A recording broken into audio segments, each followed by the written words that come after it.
those trucks. There's three truck battle for the lead as they come up on a couple lap trucks.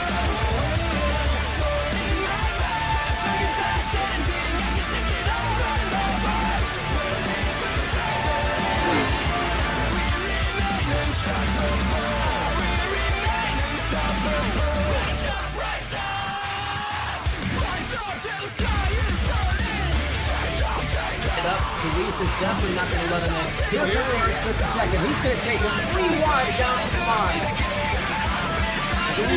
DeRuisse tries to go and block, and he comes. And here comes Chris Smith off turn number 4. Wesley Pistol might have a shot at the win here. Here they come to the line. Oh, he gets to the back. And Pistol.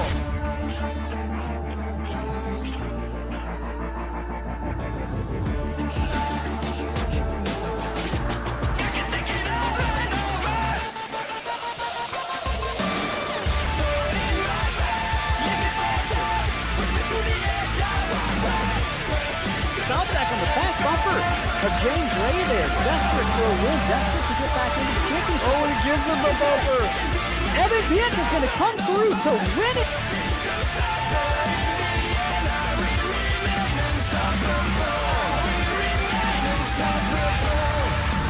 Coots hanging tough.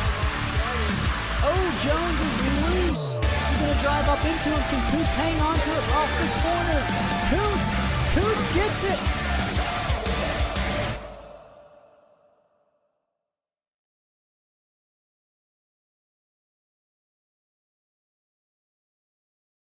If it's Tuesday, that means the Apex Energy Series racing from Slingshot Racing League. Welcome, race fans. I'm Ellis Thomas, joined in the booth tonight by Chris Smith. We're bringing you live racing action in the Xfinity B-Class cars from Darlington Raceway for the Evan Pienta Designs Southern 200. Dubbed the track too tough to tame, Darlington Speedway lives up to its fearsome reputation. This iconic circuit is a relentless challenge, an unforgiving battlefield where the slightest misjudgment can exact a steep toll. Errors here occur in the blink of an eye, and their consequences are severe. Even the seasoned drivers who navigate this 1.3-mile circuit unscathed usually carry a Darlington stripe as a badge of honor, a testament to their close encounters with unforgiving walls. It's a proving ground like no other. Chris will talk about here shortly Darlington and what sets it apart being its unique egg-shaped design, a masterful engineering feat that gracefully accommodated the constraints of a highway to the north and a minnow pond to the southwest. It's a true testament to the marriage of innovation and tradition. It's been an integral part of the NASCAR series since its inauguration back in 1950. Back then, it was one of just 2 paved ovals in NASCAR, and the only one exceeding over half a mile in length. Darlington was, in essence, the birthplace of the superspeedway concept in stock car racing. Prior to the legendary Daytona 500 in 1959, the Southern 500 reigned supreme as the most prestigious and lucrative race on the Premier Series calendar. Its history is rich with legendary moments, none more captivating than that unforgettable 2003 showdown when Kurt Busch clinched victory by a mere 2/1000ths of a second.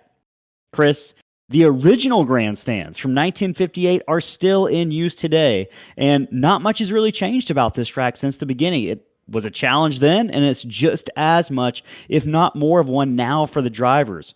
What are they going to have to do for the 146 laps tonight to make it to the end in what is essentially the longest race of our season? Yeah, I think only 2 things have changed since then, Ellis. They've swapped the ends. Turns 1 and 2 used to be turns 3 and 4, and vice versa. And the only other thing that I can think of that they've changed around is the drivers used to run down on the flat back when the cars were a lot slower, but technology has brought us here. We're currently racing really fast around a track that probably wasn't designed to have speeds that we currently see today. So the drivers tonight, our slingshot drivers, are going to be really challenged tonight. We got 146 laps around here. we expect 2 stops. We got a lap 66 stage mark and about 63 laps on fuel. That's going to make things really interesting to see if maybe somebody wants to try to save a little bit of fuel to make it to the end of the stage. And as you can see right there, you can expect high tire degradation all night tonight. It's going to be a wild show. It always brings out the best. This is a track right here that separates the men from the boys. Absolutely. Hey, and talk about separating the men from the boys and the women from the girls. Let's go ahead and take a quick break, see who sticks around afterward for the Star Spangled Banner, a slingshot racing pre-race tradition here. We'll go ahead and jump to the national anthem, and we'll catch you viewers on the other end of the anthem.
All right, we are back here at Darlington Raceway in Darlington, South Carolina. Chris, we talked about the unique shape of this track being an egg shape to accommodate a highway and a minnow pond.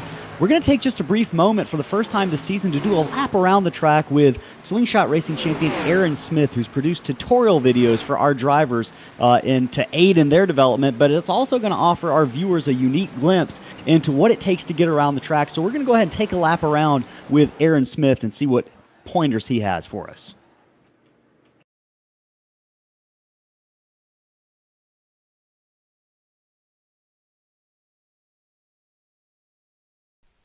Welcome to Week 7 of the 2023 Slingshot Racing League Apex Energy Cup Series. This week we're at Darlington Raceway for 146 laps. Let's hop straight into the qualifying run.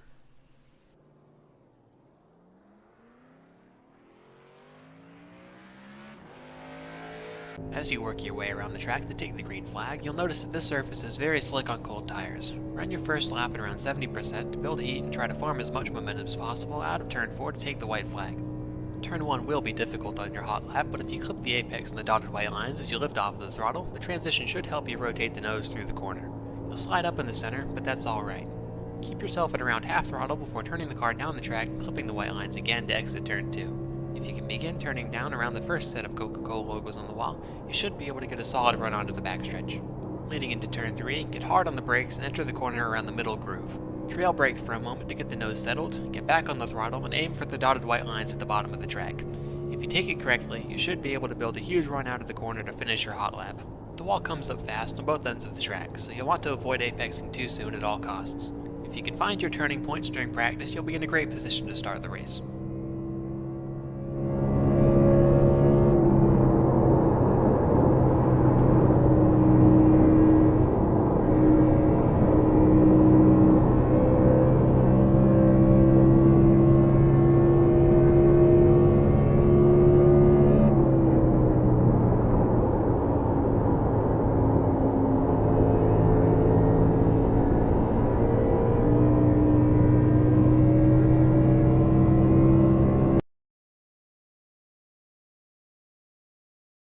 All right, so really great view from Aaron Smith, showing how difficult it is to get around Darlington Raceway and the challenge that drivers from Slingshot Racing League and the Apex Energy have in store for them tonight. Speaking of challenges, Chris, each race we like to set up some storylines for our viewers to follow.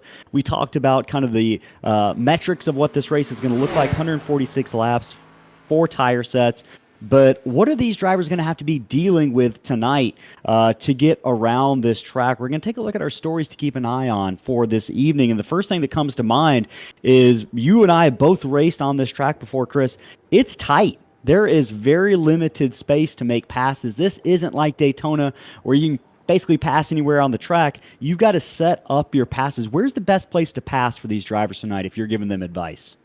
I don't like passing going into turn 1. I would prefer to pass maybe coming off of turn 2, going down that long straightaway back there. Maybe if you can get a little bit better turn. 3 and 4 is by far the best place to pass. It's really tight down there. There's not a lot of room to work with, but if you can get your car working on the bottom, that's something that we're going to talk about is guys who are able to get their cars right down on that dash line. That's going to be the way to do it, I think. And you saw Aaron, you said stand down at the bottom of the track for parts of it, but you saw Aaron ends turn 1 and 2. You got to be really close to the wall. And we mentioned the Darlington stripe in the intro, Chris. That is something that can happen in a hurry. And if you get too many of those, these cars will not react well to that. So you get one, it's a badge of honor. Once you start getting up into 3, 4, 5, then we start talking about how it impacts your car. So drivers are going to have to be a little bit leery of that tonight. We mentioned tires being something that are going to be degrading heavily over the course of the race. What do you have to do to manage tires? It's just about being smooth. You don't want to put a lot of throttle mid-corner. You want to try to ease back into the gas. You don't want to charge the corners as well. I think you're going to see a lot of people playing with brake bias tonight. This is a track right here that rewards the people who are maybe a little bit braver and willing to put a little bit more rear brake into it to try to get the car to turn and not to overheat that right front tire. And you mentioned tires being something that drivers are going to have to be saving. They are eventually going to have to come to pit road, Chris, looking like the fuel window somewhere between 63, 65 laps. If drivers want to stretch it maybe to that 66 stage marker to get some points, they can. But when they do come down pit road, it is one of the most difficult pit roads on the NASCAR circuit. I know I've fallen victim to it a handful of times, been in winning positions, believe it or not, a couple of times. And that pit road entry starts really almost as you're getting into turn 3, just a little bit after. Drivers really going to have to be on it tonight, Chris, if they're not going to have an error on pit road. We've seen some errors on pit road cost a couple leaders chances at winning the race. So be watching with a keen eye on those drivers as they come to pit road on their first stop around lap 63 to 65. So plenty of stories to follow, Chris. Look at the current point standings on the screen. It is a tight championship. Just a handful of points as we're scrolling through. Yeah, here. we'll get to them eventually. Yeah, a handful of points, 25 points separating Justin Wilson, Rye Jones, Scottie Sobczak. Jacob Bradley has been the most consistent driver of the season. Looking to continue that tonight, Chris. But it's not going to be Jacob Bradley who's on the pole. Slingshot. Former Slingshot champion in the 87 Throwback Apex Energy Series, Chris Braxton DeWeese, doing a one-off tonight. Wanted to come and race with us here at Darlington. He is going to be starting on the pole in that number 8 machine. So, some of these drivers have raced with Braxton before. Some of them have not. I know we've got a lot of Braxton DeWeese fans in the chat right now, so shout out to them. Randy Bechtel, Chris, we mentioned this in pre-race. Randy is looking for something to get him on track this season. He's kind of had a tough season, 16th in the points. Randy has had speed, but he's had connection issues. He's been involved in wrecks. So we'll be keeping an eye on the driver of that number 51 starting second in. Just to mention, by winning the Evan Pienta Designs Pole Award, Evan does a lot of the paint schemes you're going to see tonight. Braxton, if he were to continue racing this season, would have a chance to accrue the most poles and get a free paint scheme consultation and design from Evan Pienta. Jacob Bradley going to be starting in the 3rd position. Chris Pearce has put together some speed and runs lately, starting 4th in that number 65 car. Steve Carosa going to be starting 5th. Rye Jones starting on the outside of row 3 in 6th. Evan Pienta going to be starting 7th in that number 55. Jeremy Gardner, great finish last week at, geez, Chris, where were we last week? Gateway. Gateway, how could I forget? Starting in the 8th position. Scott Tompkins 9th. Justin Wilson, Chris, starting all the way back in 10th. Surprised that number 58 hasn't shown a little bit more speed tonight in practice and qualifying. Steve McDonald is going to be starting 11th. Josh Ward, strong qualifying effort for the driver, that number 57, starting in the 12th position. Wesley Pistol, 13th. Zachary Lima in 14th. Ryan Hinkle, that is a awesome looking car. We're going to talk more about that later, in the 15th position. Jonny Rapp starting 16th. Dan Rowe starting 17th. Kyle Dewey 18th. Lee Campbell 19th. Jacob Chase rounding out your top 20. Rest of the starting grid is going to scroll across the bottom of your screen, ladies and gentlemen. We are just about half a lap away from the start of this Evan Pienta Designs Southern 200. Pace car peeling off to come down that pit road a little bit early. Braxton DeWeese and that number 8 going to lead him down to the green flag. And we are underway here in the EPD Southern 200 for the Apex Energy Series here at Darlington. DeWeese is your leader, headed down into turn 1. That is Jacob Bradley and Randy Bechtel side by side for the 3rd position.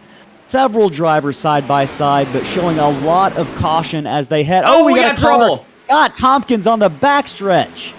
Several cars going to be collected in that. It looks like caution is going to come out. I saw Jonny Rapp in the 52 as well. Going to return to the scene of the crime here. Did not take long, Chris. We didn't mention before that we had 2 or 3 races in a row with just 1 caution. So we knew tonight might challenge that record and streak a little bit. We're going to try to catch up with the 25 here of Scott Tompkins and see what happens. Oh, yeah. He was a little bit... Oh, Josh Ward, heavy contact. Wesley Pistol. Yeah, so look at that hood. Yeah. Hood flying down the front stretch there. Yeah, that was Josh Ward's, I believe. It looks like to me, so right here, it's really tricky down here in 1 and 2. Side by side is just really tough. And I think that Scott is just trying to give Justin Wilson a little bit more room because he knows you kind of have to run down the hill just a little bit here. And he just clips the apron on these cold tires. He gets loose. I think that Steve McDonald gets through there untouched.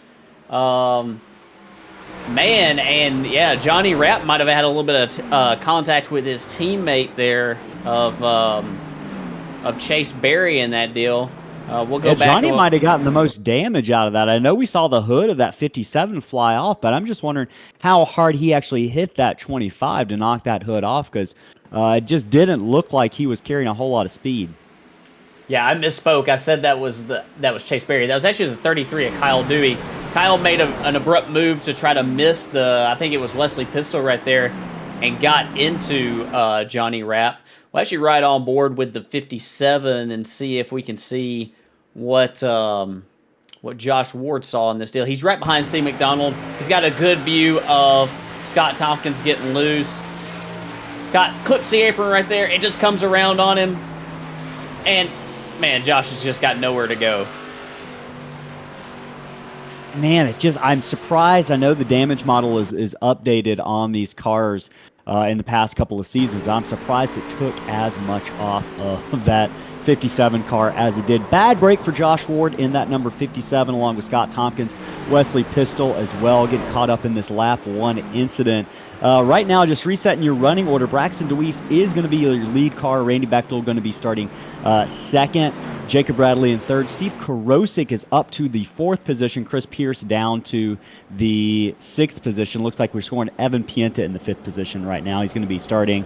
Actually, no, that was just an error coming to the line. Chris Pearce is going to be your 5th place car on the inside. Chris, coming onto the backstretch here, just about half a lap away from this restart coming on lap 4. This sets up an even more interesting fuel question, because a lot of drivers might be tempted to come in and get tires earlier than lap 66 with the stage break, knowing that we can make it now. Do you see anyone...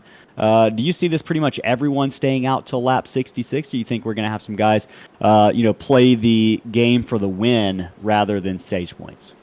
It's hard to say because you don't know if our numbers are 100% accurate. But, if this plays out the way that I think it is with the information that we have, I think that everybody will stay out as long as they possibly can. Maybe unless you know that you can't get stage points. Everyone's going to stay out, except that pace car is going to peel off on lap 4, bringing the cars to lap number 5. Here is going to be Braxton DeWeese. He's going to hit the Geico restart zone. He mashes that throttle, and we are once again underway here at Darlington Raceway, Apex Energy Series, Evan Pienta Designs Southern 200. DeWeese is your leader. Several cars side by side. I see a car sideways back there. Might have been the 40 of Paul Thomas. Looks like James Danforth's going to get underneath him. Yeah, that number 5 got the wall there off of turn number 2. Right now, battle for the lead, though. Jacob Bradley going underneath the number 8 of Braxton DeWeese. This is going to be a showdown headed into turn number 1. DeWeese is going to give away the spot. He's not going to ride side by side next to Bradley into turn 1. Smart heads-up racing by the driver of that number 8. Playing the long game here. He's going to let Jacob Bradley go. He stays in second place. Randy Bechtel is going to be your third place car. Steve Karosik fourth. Evan Pienta fifth. Right now, just looking through the field, Chris, pretty much everyone I'm seeing single file. Justin Wilson is up to the 9th position. I know he's probably going to be looking to take advantage of that early race mistake by Jeremy Gardner, who almost got into the wall off of turn 4 there. He's going to set up the pass down here into 1. We mentioned it's a dangerous, tricky place to pass. Jeremy Gardner not going to give up the position, though. Yeah. A lot of times, what DeWeese did is what you normally see people do at the very beginning of the race. People normally let each other go. Like, if you have the run to the inside on the entry to 1, you do not want to run side by side through 1 and 2, especially this early in the race. Later in the race, yeah, I mean, when you got to let it all hang out. But, man, Gardner was not letting Wilson pass right there. Tony Caputo in the wall in turn 3. Looked like Josh Ward was going to be setting up a pass for the 23rd position, working his way back through the field after a pit stop, and the number 42 got in the wall. Not right now, Wesley Pistol in the number 7. The 42 of Caputo in the wall once again. Struggling here on lap number 8. We mentioned just how difficult, Chris, running the outside line here in turns 1 and 2 can be. Several drivers already finding that out the hard way. Yeah, and we got a battle right here. Zachary Lima looking to the inside of Daniel Rowe. This is a battle right here for the 11th position. Lima's going to grab that spot and then try to set his sights on Steve McDonald. Man, Lima's got a lot of rear damage right there. I don't know if that was some stack up damage possibly on the rear bumper of that 26, but yeah, it looks like he's still trucking along nicely. Yeah, Lima looks like he started in the 14th position, so he's up 3 positions. Now working his way over on Steve McDonald. This is going to be for the 10th position. Lima making the pass on that. What is not Steve's normal paint scheme, Chris? One of the things we alluded to in the pre-race stories was if you're used to watching slingshot racing, you're seeing some unfamiliar looks, at least from our slingshot drivers, maybe some familiar looks if you are a NASCAR fan over the years. Tonight is throwback night. We challenged our drivers to come up with their best paint scheme throwbacks to their favorite driver, favorite era of NASCAR. We left it wide open, and Chris, I know the Steve McDonald car is a favorite of yours. Yeah, I'm a big Mark Martin fan, and anybody that watched NASCAR Busch Series racing in the 90s and early 2000s knows all about this paint scheme right here. Mark Martin was only about 5'5", but he was about 10 feet tall when he would get in this car. So yeah, that's an awesome paint scheme. I gotta say though, my favorite might be this number 19 right here. This Batman Forever McDonald's paint scheme that Bill Elliott ran in the mid-90s. That's just one I didn't expect to see this weekend or this week. So that's a sharp-looking ride and brings back a lot of memories. Yeah, and Ryan Hinkle in that number 19 car, great paint scheme, but really good run going tonight. Starting in the 15th position, he's up to 13th.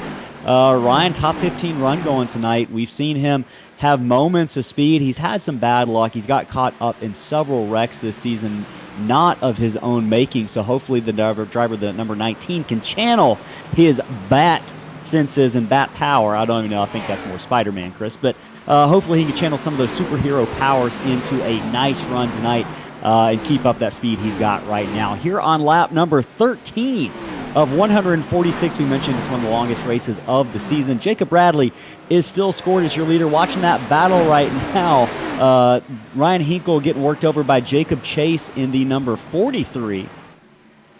Looked like they're going to settle that out, though, here. Oh, yeah, we got Kyle Dewey right here in that Jeff Gordon throwback, getting challenged by Patrick Colby, who is running a very as Dewey tags the wall right there. Commentator curse, Chris. Commentator I shouldn't have said anything. Yeah, so Patrick Colby right here running this Kenny Irwin throwback of the Joker. I think that's from 1998, maybe 1999. That's a good looking ride.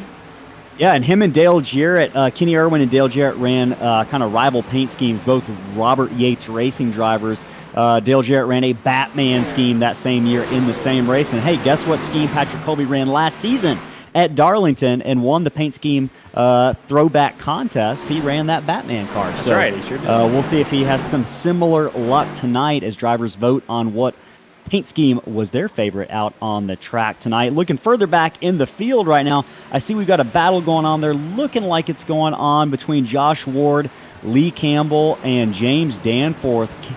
Josh Ward making the pass on Lee Campbell. This is a pass for the 18th, 19th position.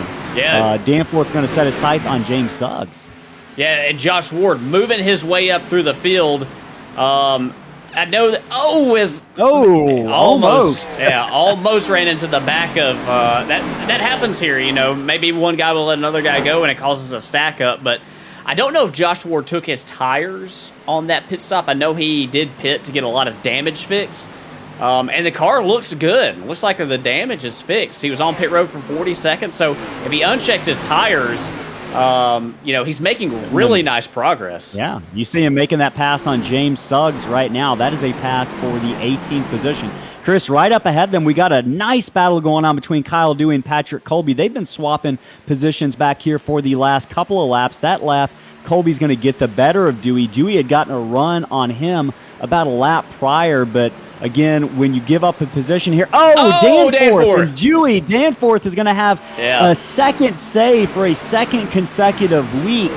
Wow. Driving skills on display once again, saving that 88 car.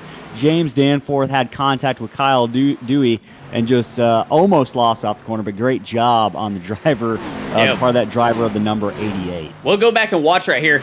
This is a situation right here where maybe Danforth thought Dewey was just going to let him have the spot. You know, this early in the race, it's hard. You can't run side by side through here. I mean, it's almost impossible. And Danforth got up into the door of Dewey right there. It's just wide enough for maybe a car and a half.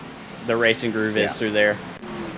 Hey, speaking of car and a half, it's about a car length and a half between the leader and second place, Braxton DeWeese. Battle for the lead heating up. I know we've got some Braxton DeWeese fans in the chat, as well as some Jacob Bradley fans. If you are in the chat right now on YouTube or Twitch, first of all, we appreciate all of our viewers putting on a great show, hopefully, for you guys tonight. I know our drivers appreciate the support. Let us know what driver you're rooting for in the chat just by typing their name, letting us know what driver you are out here supporting tonight.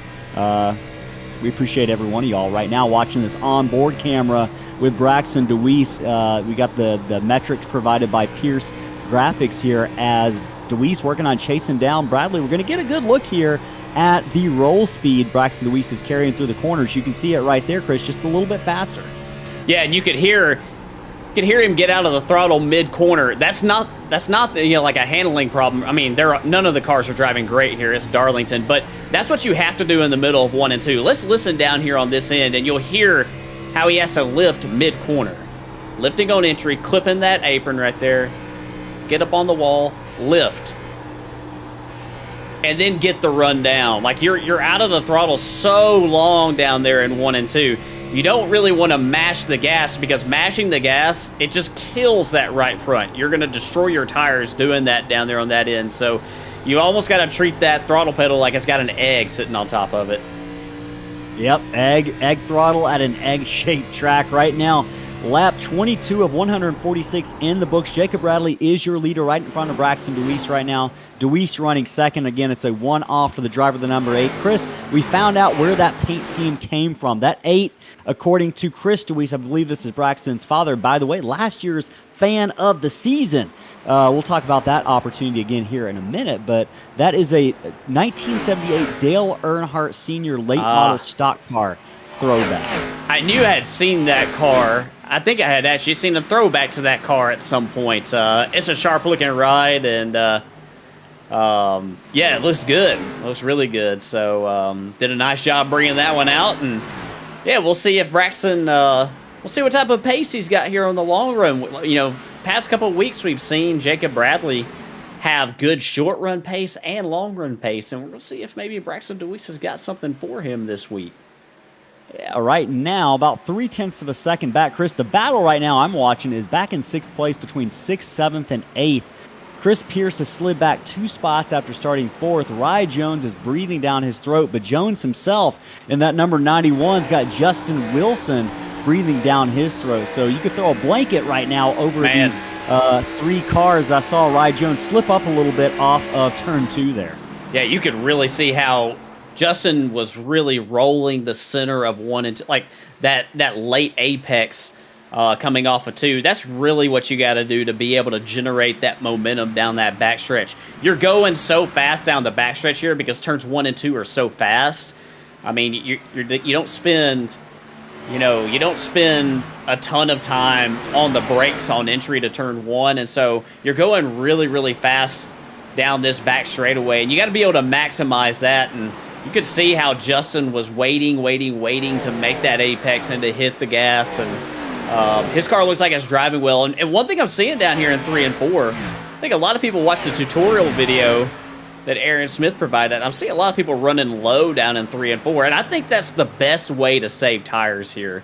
I think it's just an easy way to, if you can get your car rotating the center, and you can get it to where maybe you've got the right combination of rear brake, then you can really, really save a lot of tire by not sliding up to the wall. A lot of people kill their tires here in 3 and 4 because they slide up to the wall. I'm seeing a lot of really good tire conservation right there out of this bunch. Yeah, these guys are doing a great job. We wanted to show that tutorial video just to show viewers what a challenging track Darlington can be right now. And hey, just pointing out a couple of these paint schemes.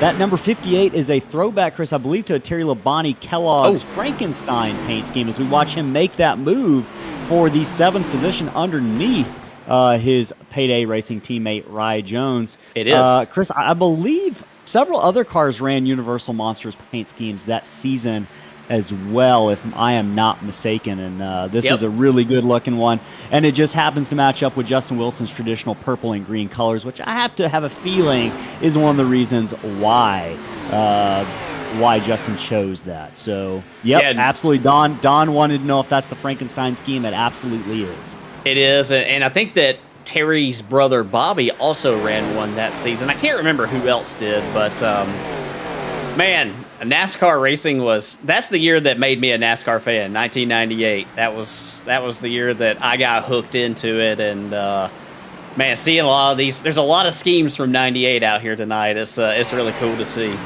Yeah, it was a really good year for paint schemes. And just to mention also Chris Pearce's paint scheme there right in front of him is not a traditional throwback to a real-life racer, but this is one of Chris Pearce's paint schemes that he has traditionally run in slingshot racing at that number 65. So a good look there as they go ahead and pass the number 48 of James Ledford. They're working on the back of Evan Pienta right now. That is a different look for Evan. Still in the number 55, but that is a Kodiak special paint scheme, and we determined that was a Ken Schrader paint scheme from when he drove at Hendrick Motorsports in that car. And Chris, what year was that?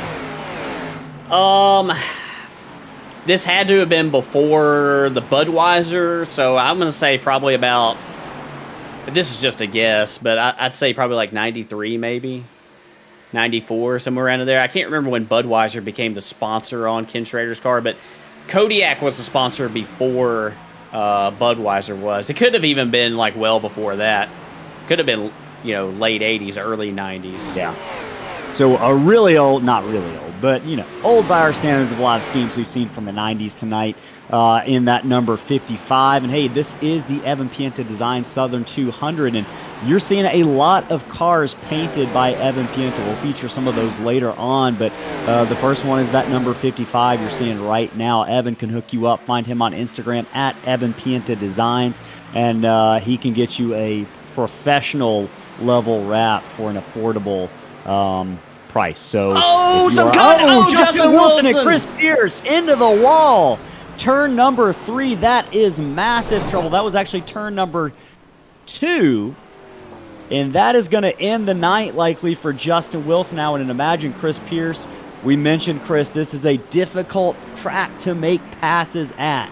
Yep. So, and I think that this is a situation where Justin thought that maybe Chris Pearce was gonna let him go. Seeing a lot of guys racing, like staying side by side in 1 and 2, and I don't know if that's the call to make here this early in the race. We're gonna ride on board here. We'll watch it from outside first, but then we'll ride on board with Chris Pearce right here. Yeah, Justin's there. He's there. And yeah, it's just, man, it's so tight. It's so tight. It's so close. And see if we can actually see it from the...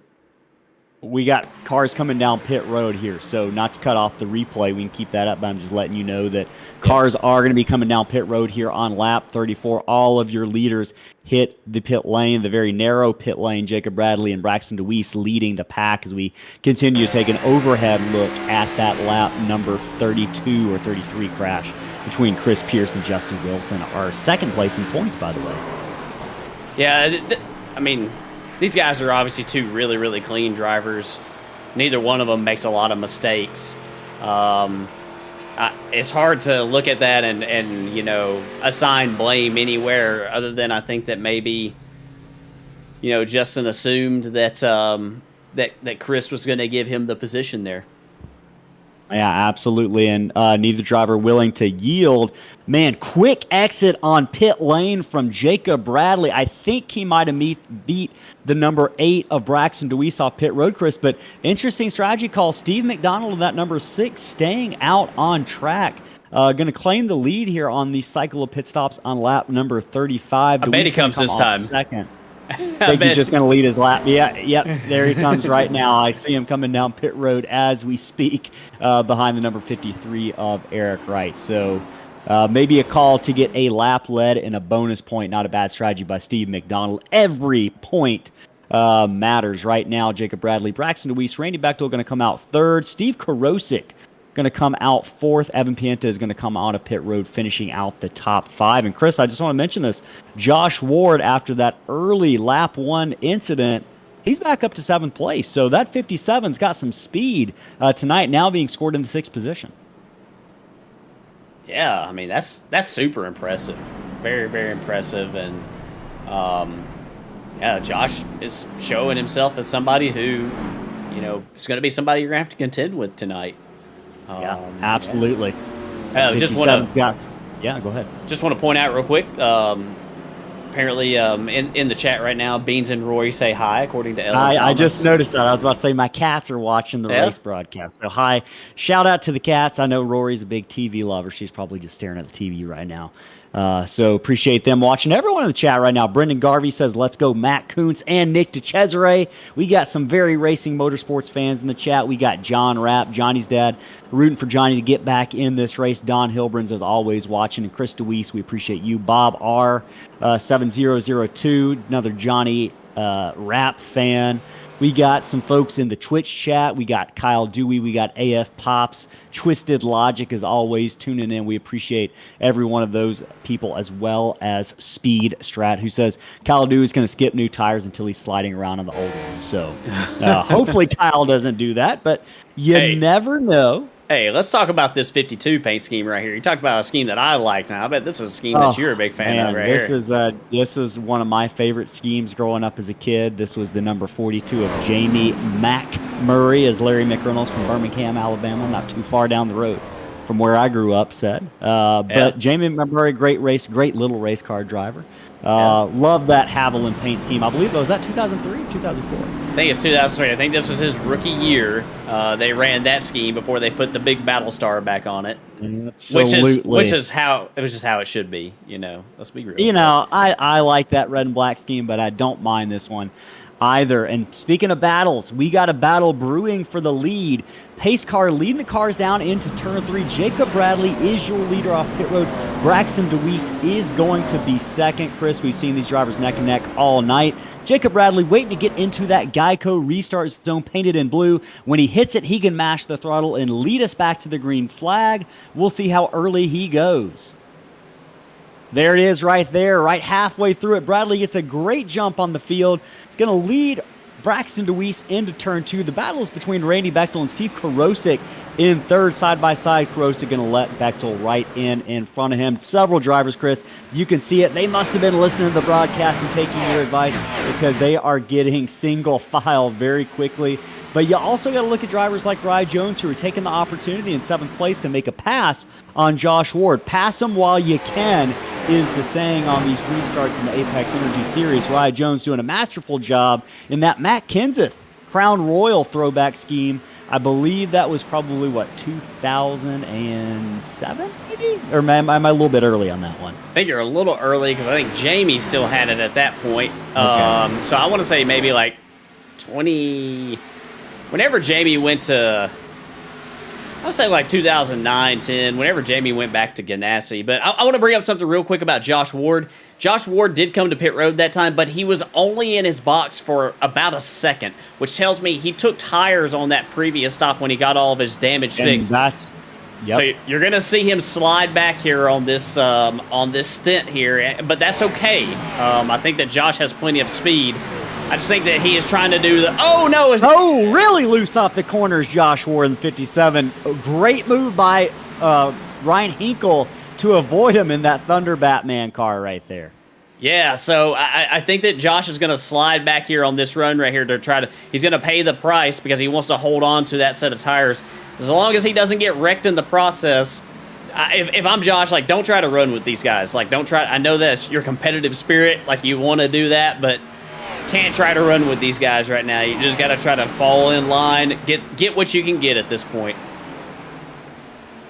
Get what he can get, and that is what all of these drivers are doing right now. We mentioned passing being of the essence. Caution is out. We're going to see if we can find out what happened on the Chris track. Blassie. Oh, maybe not. Might be Tony Caputo on that 42. I'm seeing the right side of that 42 crinkled in just a little bit. He's coming down to pit road. Not sure what happened to Tony Caputo other than the right side of that car is pancaked in pretty good right now. Yeah, we'll look right here coming off of turn 2. Oh, and it looks like he and Paul Thomas made some contact. Go on board right here. We'll actually look at it from the chopper view. It kind of narrows up right here off of turn 2. You got to have that run down the hill to be able to make the turn. And Chase Berry gets by Paul Thomas. And, yeah, I think that Tony wasn't quite clear yet. Looks like Paul's up pretty high to me.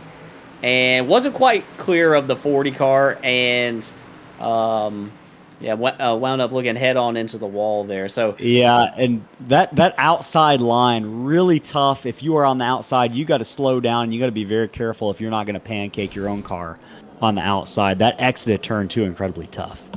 It is. So just run out of room right there, and you'll see a lot of that. We've had a lot of cautions here so far at Darlington. I thought this might be a race where we saw a lot of green flag runnings, but yeah, we've had a number of cautions so far. Hopefully that's not an omen for the rest of this night. Yeah, what we find is we have some cautions early, and generally these guys get it settled out at least for a while towards the end of the race. Right now, lap 43 of 146 in the books here from Darlington Raceway for Slingshot Racing League of the Apex Energy Series. I'm Ellis Thomas in the booth, joined by Chris Smith. Right now, under caution here for the third time this evening. Jacob Bradley scored as the leader, Braxton DeWeese second. Randy Bechtel, Chris, doing a good job in third place right now, holding strong in that Snickers Kyle Busch throwback scheme, and I think that might be a 2000. That's a late 2008, 2009, or am I way off? I'm pretty sure that this is the exact paint scheme that Kyle Busch won his first race in with Gibbs, and I think that was 08. I think you're right. Okay, hey man, I know this better than I thought I did. I remember that race very well. I think it was at Atlanta, and he won in that paint scheme. I think that was Toyota's first ever win too. So. Hey, cool. Yeah, that's a good looking ride, and Randy's had a lot of speed all season long. He's just had some rotten luck. Been involved in some crashes, and he's had some connection issues to drop him out of a couple of races. So I know that Randy's going to be looking to possibly get back on track tonight and get to where he is typically at in the point standings. Absolutely. I know we got some Randy Bechtel fans watching, looking to see if he can get back into peak form as we've seen him many times. About a lap and a half away from the restart, Chris. And hey, we mentioned fans. We do have a program from Apex Energy. They are our presenting partner. They have been with Slingshot Racing from the very beginning, and they value the fans. They want us to have as many fans in here as possible to support our drivers. And one of the ways we're making that happen is by giving away a free supply of Apex Energy to one lucky fan of the season. All you have to do is be active in that chat, whether it's on YouTube or Twitch. We're watching and we're keeping record. And at the end of the season, with the help of Apex Energy, we're going to be choosing a fan of the season. And Chris DeWeese is last season's fan of the season, supporting Braxton DeWeese. And how about that? He is back tonight supporting Braxton DeWeese in that number 8 car. So just be active in the chat. Let us know what driver you're rooting for. Let us know what your favorite paint scheme that you've seen out here tonight on track is, and you could be that lucky fan of the season, Chris. So we appreciate Apex Energy making that possible. About half a lap away from the green. Right now, Jacob Bradley is scored as your leader. Braxton DeWeese is going to be on the outside of row number 1 as they come take the green here in just a moment. Looking through the field, Chris, Patrick Colby, biggest mover of the night. He is up 17 positions at the moment after starting 25th. So shout out to the driver of that number 9 car, that Kenny Irwin 1998 Joker paint scheme. We'll see if Patrick Colby has the last lap tonight. You mentioned to me in practice taking care of those tires, something that all drivers are going to be doing tonight. Right now, they're going to burn those tires down on this restart. Jacob Bradley going to see if he can get a jump on the rest of the Apex Energy Series field. He's going to hit the Geico restart zone, throttle down. Jacob Bradley brings us back to green on lap 45 of 146 in the Evan Pienta Designs Southern 200. Drivers working quickly to get single file. Steve Karosik in the wall just a little bit in turn number 1. Working their way through the field. Rye Jones looking to take advantage of that. Oh, he's in the wall again. Karosik having some trouble here early on the restart in lap 46, not yielding the position to Rye Jones. He is going to race him down into turn 3, Chris. He doesn't want to lose many spots here, and you can't blame him with how difficult passing is at this track. Patrick Colby going to be the next car to challenge Karosik to see if he can take over that 6th position. Patrick Colby is hungry. We mentioned him starting 25th. He's already up to the 7th position. Yeah, and not too far behind. We brought up last week Wesley Pistol in his qualifying runs. You know, Wesley's right now in the top 10. I was surprised to see that Wesley only has 1 stage point all season, but with that, he's still top 10 in points. So, and that comes down to qualifying, and Wesley's in a good spot right now to try to make up for some of those lost stage points that he's had all year long. Yeah, absolutely. So Wesley Pistol doing a good job. Speaking of stage points, one of the guys who's earned the most and has been consistently one of the highest points earner, Jacob Bradley, has got his hands full right now up front with Braxton DeWeese. And right as I say that, he gets a little bit of breathing room headed down into turns 3 and 4, Chris. But Braxton DeWeese right back up on that back bumper here, lap 48 of 146. DeWeese, one off for here, Slingshot Racing and Braxton DeWeese Racing. He is making Jacob Bradley work for it tonight, chasing that Looney Tunes paint scheme. I believe that was a Jimmy Johnson paint scheme from 2003 or 4 that they ran at Richmond when we used to see those special paint scheme races in Richmond in the early 2000s. Yeah, and looks like to me, Braxton DeWeese is really, really rolling through 3 and 4 really well. Like right in the center of turn 3, he's really rolling that bottom nice, getting back into the gas. And I think that Jacob Bradley's line is maybe slightly better down here in 1 and 2. So, man, this track's all about compromise, you know. You got one driver that's getting through one end of the track better, and then you got another one that's getting through the other end better. So, we're right on board right here with Jacob Bradley, and see if I can show you what I'm talking about right here. Yeah, Jacob does a nice job that time. He sort of waits on the throttle a little bit. Braxton slid a little bit right there in the center of the corner, charged it a little bit too hard, and Jacob was able to put some distance on him. And these drivers are really close right now, really close on speed. Yeah, they are very evenly matched right now. Also evenly matched, Randy Bechtel and Evan Pienta back there in 3rd and 4th, also having a good scrum. Randy Bechtel right now running a little bit faster than Evan Pienta. Just looking at their last lap times, about 2/100ths Actually, there's 2 1,000 separated those two drivers. So very equally matched cars here in the top 4. Rye Jones a little bit further back in 5th place. Steve Karosik in 6th. Patrick Colby, Chris holding station in 7th. Dan Rowe having a pretty solid run in the 8th position, Chris. I know he's been pretty consistently inside the top 10 on the cusp this season. Didn't have a great run last week at Gateway. I would imagine he probably would want that one back after being involved in some incidents. But he's running 8th tonight in that number 68.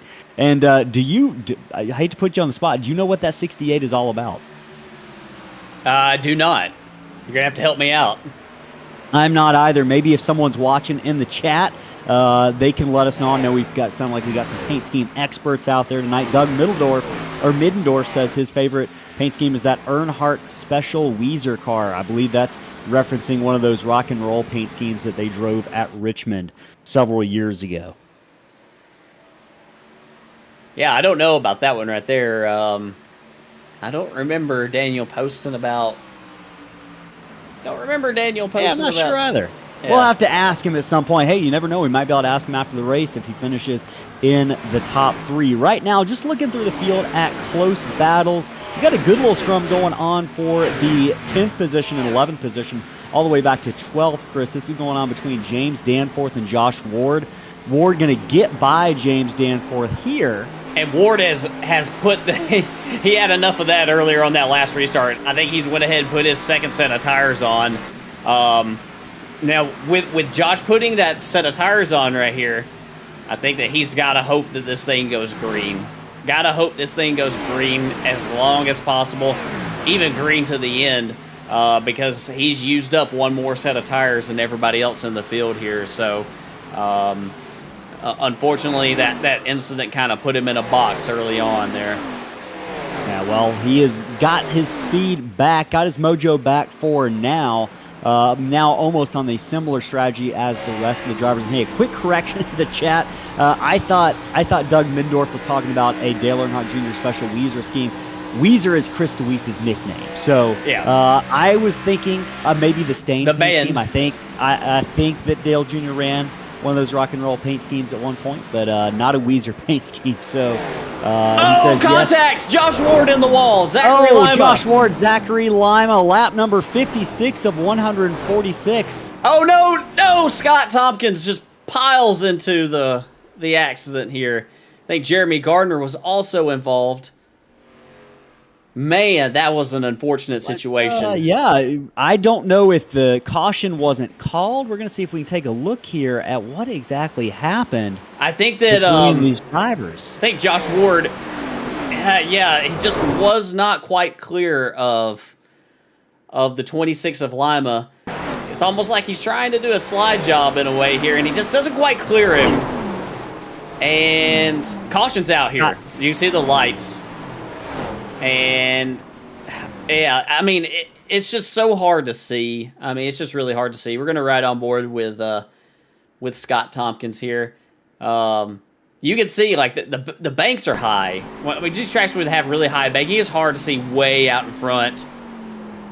And he locked it down. I mean, Steve McDonald made he threaded the needle through the middle right there. And man, I bet if Scott wishes he could go back, he could do the exact same thing that Steve McDonald did.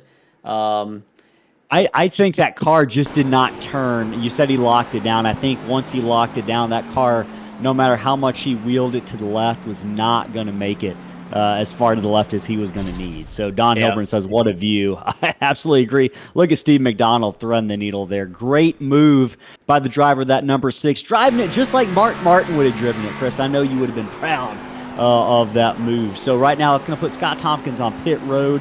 Several drivers going to have issues. We mentioned Josh Ward working his way back through the field, but him and Zachary Lima come together on lap 58 here of the Evan Pienta Designs Southern 200. I'm looking to see if we're going to have any takers on pit road. I would imagine it's too early. We're just about 8 laps away, Chris. So we're going to have a nice little race here on the restart to settle who's going to get stage points for the top 10.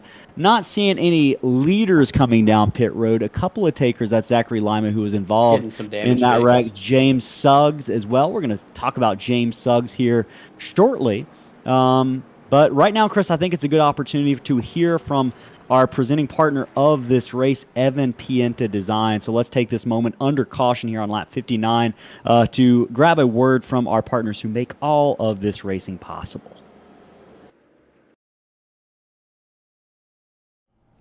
Are you looking for high-quality, affordable sim racing paint schemes and graphics? Then look no further than Evan at Evan Pienta Designs. Driven by speed, Evan Pienta Designs offers a multitude of sim racing graphics, from liveries to social media graphics to team and series logos. To see some of the work done by Evan, or even race one of the public liveries he's made, head on over to tradingpaints.com and search Evan Pienta.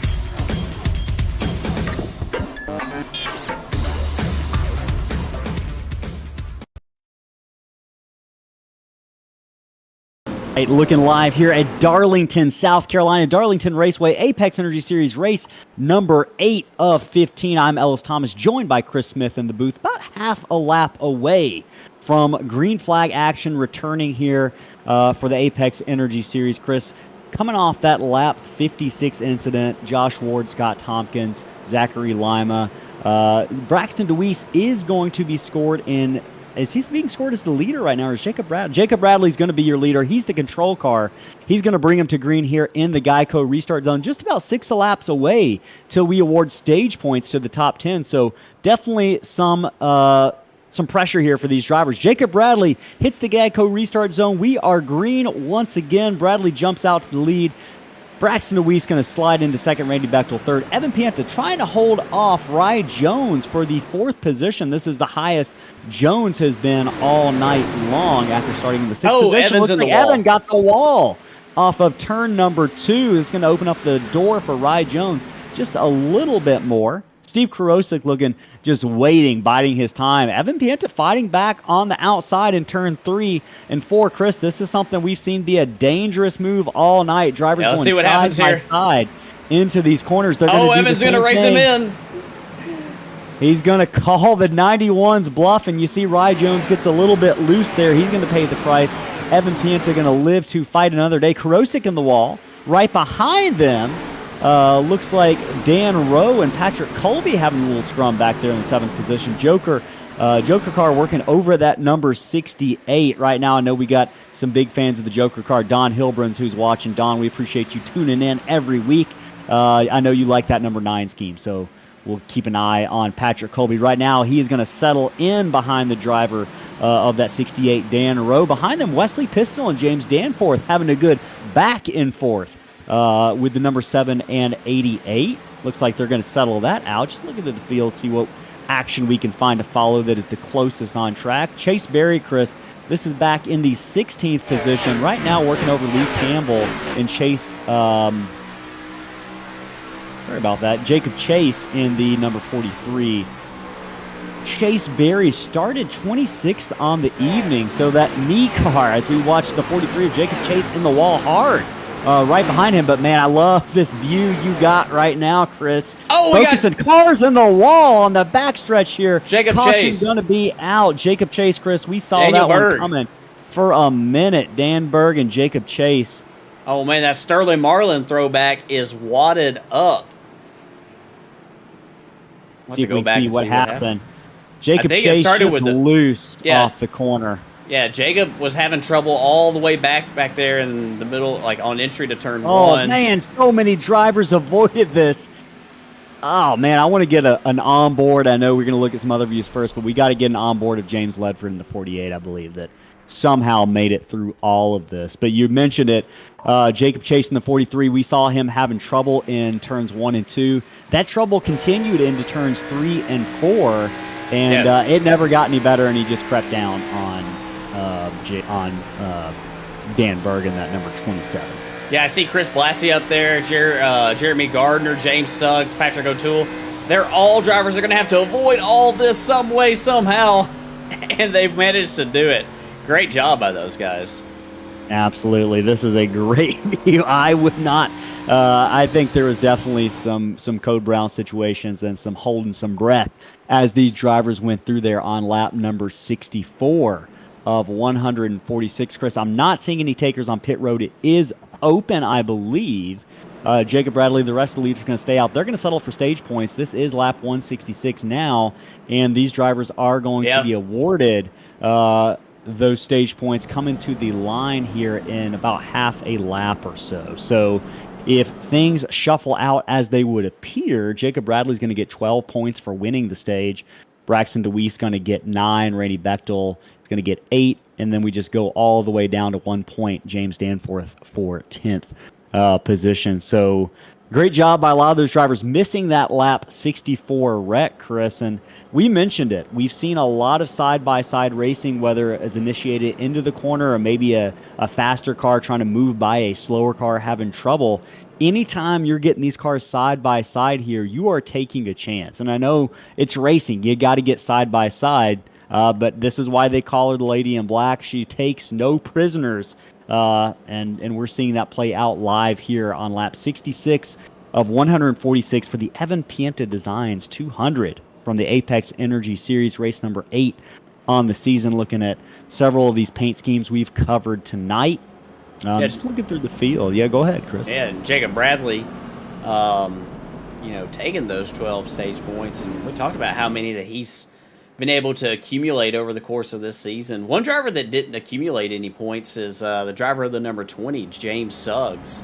Unfortunately, he is a few laps down right now, but hey, we got a moment right here. Do we want to learn a little bit more about James Suggs? Yeah, I want to learn a little bit about James Suggs. Let's hear from our Spotlight driver presented by Sim Racing Concepts. James Suggs, take it away. We ask our drivers 5 questions, and we learn a little bit about them with their answers.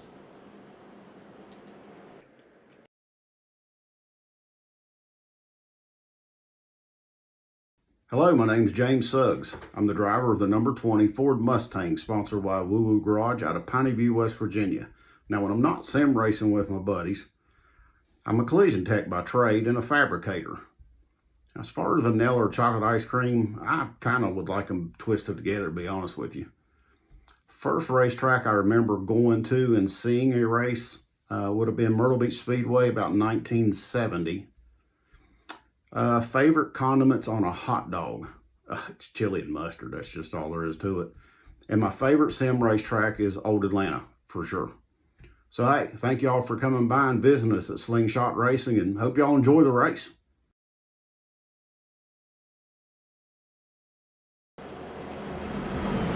All right, so James Suggs, a chili man, a man after my own heart, Chris. No one's going to need any chili here tonight because it is plenty of hot on track tonight with drivers going side by side, bringing out several cautions, but it's been good racing outside of those incidents. Right now, a familiar refrain, Jacob Bradley in that number 60 is scored as your leader. The 8 of Braxton DeWeese scored in second place. You've got your Slingshot regular versus a returning champion in our 87 Throwback Series. Braxton DeWeese had an off night in one of his other leagues. He decided to join us tonight. Jacob Bradley, pace car peels off. He's going to hit that Geico restart zone, and the driver of the 60 is going to get ready to lock her down, and let's get going here again at Darlington. Green flag is out. Bradley hits the go button and leads the field down into turn 1 for the 5th time tonight. Yeah, I saw a lot of shuffling going around. Some people want to be on that inside as Rye Jones and Evan Pienta got super, super close on entry to 1 right there. Yeah, Evan Pienta almost got the wall there. Had to slow down. It's going to open up his outsides to Steve Karosik. Karosik going to think better of it. Looking further through the field here. Drivers getting single file quick. As soon as I hit my camera back over there, these drivers, I could see them lifting on the throttle to let each other in line. So drivers want to get some green flag action here. Coming to lap number 70 of 146. We are almost just 3 laps shy of halfway here. Looking through the field, largely single file. Steve Karosik back in 5th position. Has a bit of a log jam behind him. We'll see if those drivers can slowly work their way by. If he's going to crank it up a notch.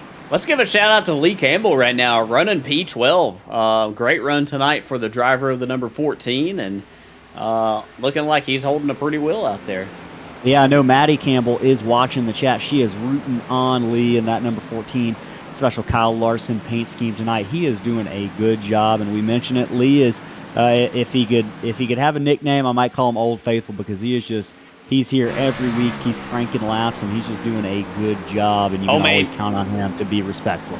You want to talk about a view right here? If I'm Wesley Pistol and I look back right now and I'm seeing Chase Berry's mug in my rearview mirror right now, I might be moving over. I think I would definitely be a little fearful at this point. They're right behind James Danforth. This is a battle going on for 9th, 10th, and 11th position. Chris, you mentioned it's all about corner exit if you're going to set up the driver in front of you for a pass right now. So Chase Berry's got to be thinking about rolling through the corner and having a better exit than Wesley Pistol. You can see him drop down here, and it looks like he's going to get a slightly better exit, but I don't know. He's going to show his nose down into 1, but I don't think he's going to be close enough to make it happen this lap. Yeah, we give Chase a hard time, but he's a smart racer, smart driver. He knows when to make that move and when not to make that move. And, man, he's getting a really, really good bite right there on the exit of 2. You see that late apex right there, and that helps you get a good run down that backstretch. And Chase looks like he started deep in the field. I don't think he put down a lap in qualifying, but he's obviously got some pace tonight. Absolutely. Having a good run. Hey, that's a Talladega Nights throwback paint scheme. I know the Stewart Haas cars in real life NASCAR ran a Wonder Bread and Old Spice throwback paint scheme at Talladega just a couple of weeks ago. Chase Berry paying homage to that right now. That number 17, me, paint scheme, mixing up a little bit with his mug on the front of it. He's been messaging me all week with images saying, what do you think about this? What do you think about that? And he showed me this final version with his hat on, and man, I want to see the versions that were not okay to be raced. Well, okay, it wasn't anything inappropriate. He just had revisions. He wanted me to take a look at. So Chase Berry doing a good job right there. I'll show you those on the NSFW Slingshot channel. So, sounds good. Looking to set up that pass right now. Maybe headed down into turn 3 and 4. Berry going to drop underneath the 7 of Wesley Pistol. Smart move by Wesley Pistol, realizing not going to be able to do much against that 17 right now in that corner. Living to fight another day, not choosing to race. And hey, that's an interesting paint scheme, kind of a mashup paint scheme, if you will. Wesley Pistol been running Tennessee Volunteer paint schemes all season long, Chris, and I believe this is kind of an homage to Alan Kowicki, but it's still got that cool Tennessee Volunteers vibe to it, with Old Smoky kind of sitting in the same place as the Hooters Owl on the hood. So a really cool look for that number 7. This is a Evan Pienta Designs paint scheme that we are seeing right now. So this shows you the level of work and creativity that Evan can put into his wraps. Even though it's a Tennessee paint scheme and a Tennessee themed paint scheme, I'm going to give credit for the creativity of this. And it looks good. For a Tennessee paint scheme, it looks good. Yeah, roll tide. Roll tide. You're watching later. Roll tide. So, yeah, Don Hilburn says the Darlington stripes just keep on coming, and she is absolutely right. Chase Berry right now working over Dan Rowe in the 68. Got a little bit of a battle going on for 8th position as they head down into turn 1. Chase Berry already made that pass on James Danforth in that number 88 Wrangler throwback car. Chase Berry now working on the back bumper of that 68. You mentioned, look at that roll off of turn number 2 that Chase Berry gets down the Boeing backstretch here at Darlington, Chris. He's killing everybody off of 2 by weight. Everybody else wants your tendency as a race car driver is, I got to get back to the gas. I got to get back to the gas as soon as I can. Chase is just waiting a little bit longer, and he's making this later apex right here. Right on board with Patrick Colby right here, and you'll see it See how Chase stays out just there a little bit longer, and then he makes that late apex. It gets him such a great run down this backstretch. This is the best place to pass on this track. It's coming off 2, getting that run, clearing them by the time that you get to turn 3. So Chase is in really good shape. Now, I feel like we need to say that Chase does have fresher tires than all the people around him. We haven't really pointed that out right here. But he does have about 22 lap fresher tires than everybody else, so that might be something that's contributing to him coming up through the field as fast as he is right here. But James Danforth loose off the corner there. Sorry to Chris interrupt on the Boeing backstretch off to James Danforth. Had another one of those moments, and he hangs on to it. But I definitely believe he and myself held their breaths for just a moment watching Wesley Pistol in the 88. That was close racing off of turn number 4 between the 88 and the 7 of Pistol. They're going to go down side by side into turn 1. Looks like Danforth is going to cede that position over to Wesley Pistol, giving up the 10th position in that top 10 run. Looks like the 68 of Rowe into the wall right in front of these guys. Oh, and he's going to let them go. He might have some significant damage. We'll go back and we'll see if we can see what happened to Rowe here in the 68. We might have went back just a little bit too far here. It was right here in the middle of 1 and 2.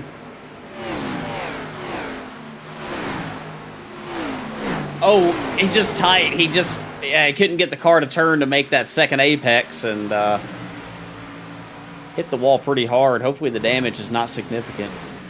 Yeah, and 2 drivers that just passed Dan Rowe in the 68. A little battle going here between battle for second.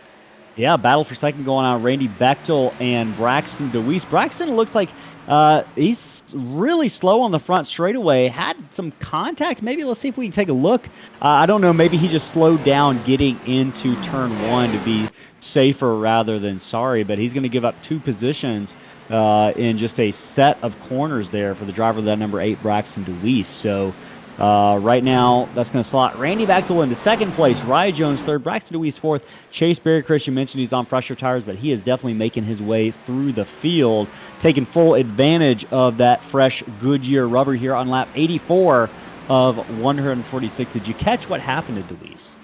I did not. We couldn't go back far enough to see right there, but when we came to it, they were side by side in the middle, 1 and 2, and I wonder if Braxton maybe has just... The right front might be giving up just a little bit too much on that number 8 car, because we've seen Bechtel and Jones both get by, and they're both slightly pulling away from Braxton. So I'm actually see if we can ride on board right here and compare that roll speed right here in the middle of turns. See what we can do to pull up some lap times here. And yeah, right now, drivers that are looking really good on long run pace, Randy Bechtel and Jacob Bradley running 1-2 as Chase Berry is going to make the pass for the 3rd spot. Chase Berry is the fastest car on the track, but like we mentioned, he does have the freshest tires on track. That's really good pace out of the 60 and the 51 for this old of tires right here. 52 laps on their stint. And DeWeese falling back here just a little bit. I was going to say a really good battle going on the track right now is starting in the 13th position, really the 12th position. Lee Campbell, Ryan Hinkle, Steve McDonald, Matt Kuntz, and Nick DeCesare coming up behind them. You've got just about 6 or 7 tenths of a second separating 12th all the way back to 16th. So you got some good racing going back here. We watched Ryan Hinkle looking to see if he can make a move on Lee Campbell here for the 12th position. He's been working over this for a little bit, as Matt Kuntz has also been working over the back end of Steve McDonald in that number 13 car. You're going to see the 13 of Matt Kuntz in that Bill Elliott throwback scheme, looking like he wanted to make a move on the back end of Steve McDonald right now, but they've got their hands full in front of them with a great show going on between the 14 and the 19, Chris. You could throw a blanket over the top of these cars right now. Yeah, you really could. And Matt Kuntz is on the same tires as Chase Berry, so he's probably thinking that he wants to get up through this field so he can take advantage of those tires. Lee Campbell in the wall, but he's going to stay out of trouble there. Keeps it out of other cars and loses several positions on that contact on the wall here. Lap 89 of 146 Slingshot Racing League. Lee Campbell, great job. We mentioned consistent driving, heads-up driving by keeping it away from those 4 other competitors on the track. I know they were holding their breath for just a moment there, Chris. We about had a big problem. Yeah, that was almost big, but yeah, Lee didn't overreact right there, and that's what you want to see is, run into trouble, but don't overreact. It kept his car steady, and everybody was able to get around him. Yeah, we mentioned big problems right now. Oh, Kyle Dewey in the wall. Right now, what I'm noticing, if we go back to the 17th position, Chris, Dan Rowe, we've talked about having some speed issues as we watch Jonny Rapp duck onto pit road.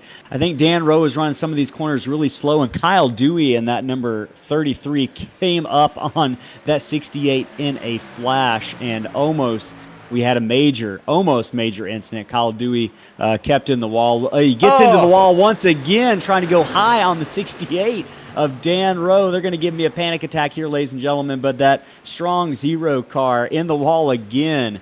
The Darlington stripes, Don, you are not lying. They keep coming tonight right now. The 33 of Kyle Dewey. Great paint scheme, by the way. Just want to mention that Jeff Gordon throwback scheme.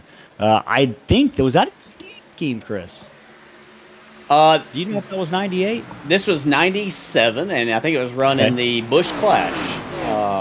Yeah, it's a good looking paint scheme. It's a bit of a gold look to it, and with the bright colors. As Dewey tags the wall again right in front of Gardner, and Jeremy Gardner's going to try to complete that pass.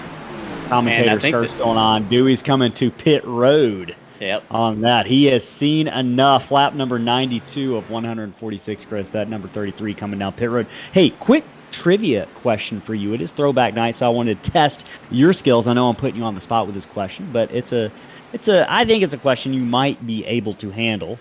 1998 season. We've seen a lot of our favorite paint schemes from that season. Jeff Gordon, dominant in that season, went on to win the championship. Could you tell me how many races our buddy Jeffrey Gordon won in that number 24 car in the 1998 season? Hey, before you give us an answer, if anyone in the chat can tell us, in the chat, let us know right now. Do you know how many wins Jeff Gordon had in the 1998 season? Don Hilbrand says 10. So, good guess, Don, but I know the exact number because I'm a Mark Martin fan. I'm a Mark Martin fan, and any other year Mark would have won the championship. It's just an obscene number of wins that Jeff Gordon had that season. I'm trying to give everybody a chance here in the chat. We'll give it a minute here. If you're watching live on YouTube or Twitch, right? I don't know what I was about to say there, but if you know how many wins Jeffrey Gordon had, watching Jacob Bradley coming down pit road right now. We'll get back to that trivia question in a minute.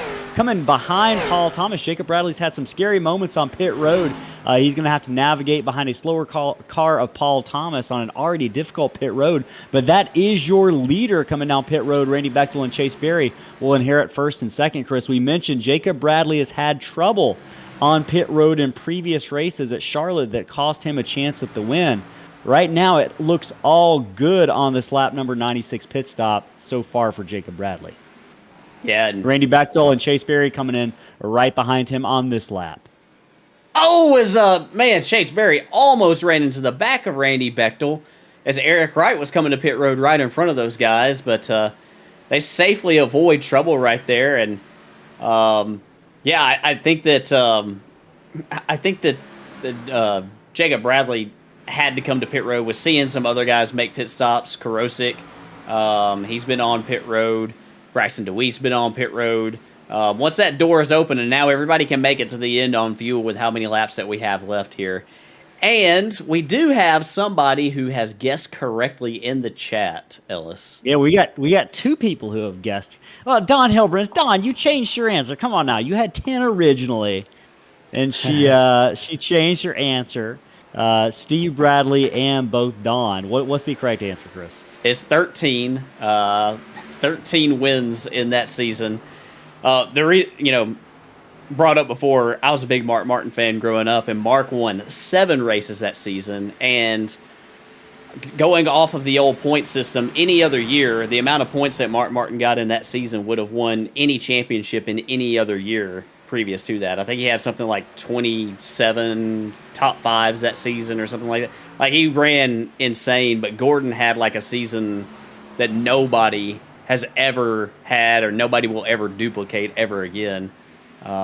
Just a ridiculous season, and they won 13 races. I think that Gordon won 13, Martin won 7, and Jarrett won like 4, and so like between all of them, they won 24 out of like 32 races, because I think back then they only ran 32. So that is crazy. It was a ridiculous season. Now, Dawn's coming back. She's saying 1997, Jeff Gordon had 10 wins. I'm not a fact checker, but I'm going to trust you on that, Dawn. Sounds right.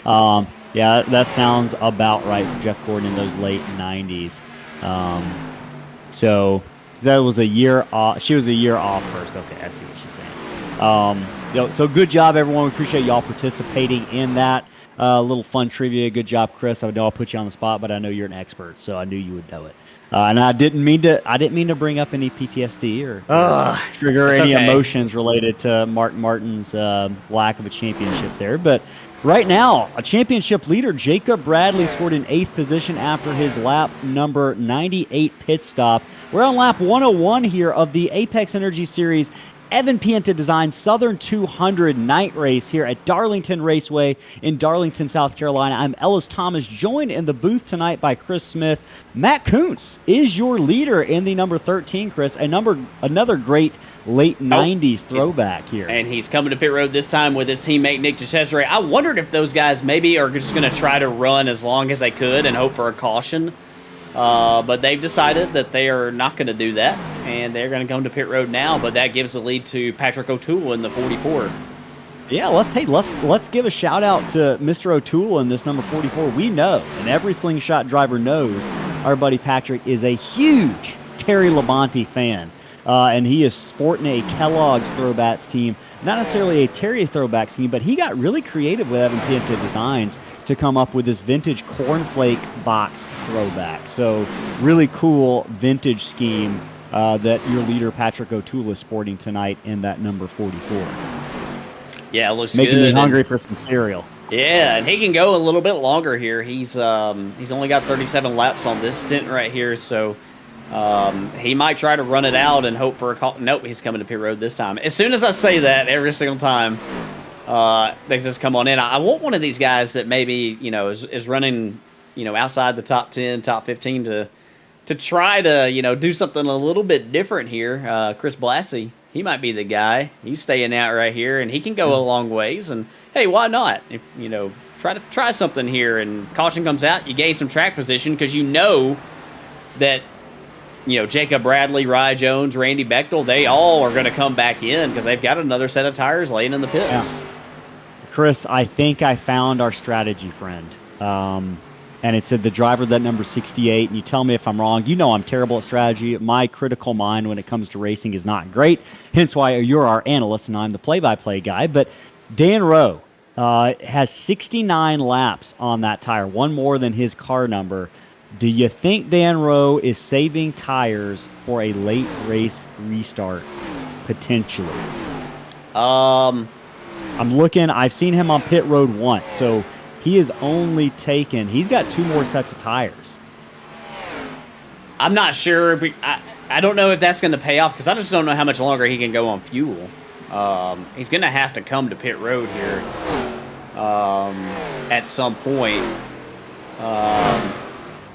Yeah, I mean, I think that's what he's trying to do. I think he's hoping for a caution here, but if he doesn't get that caution, he's going to lose a lot of track position, unfortunately.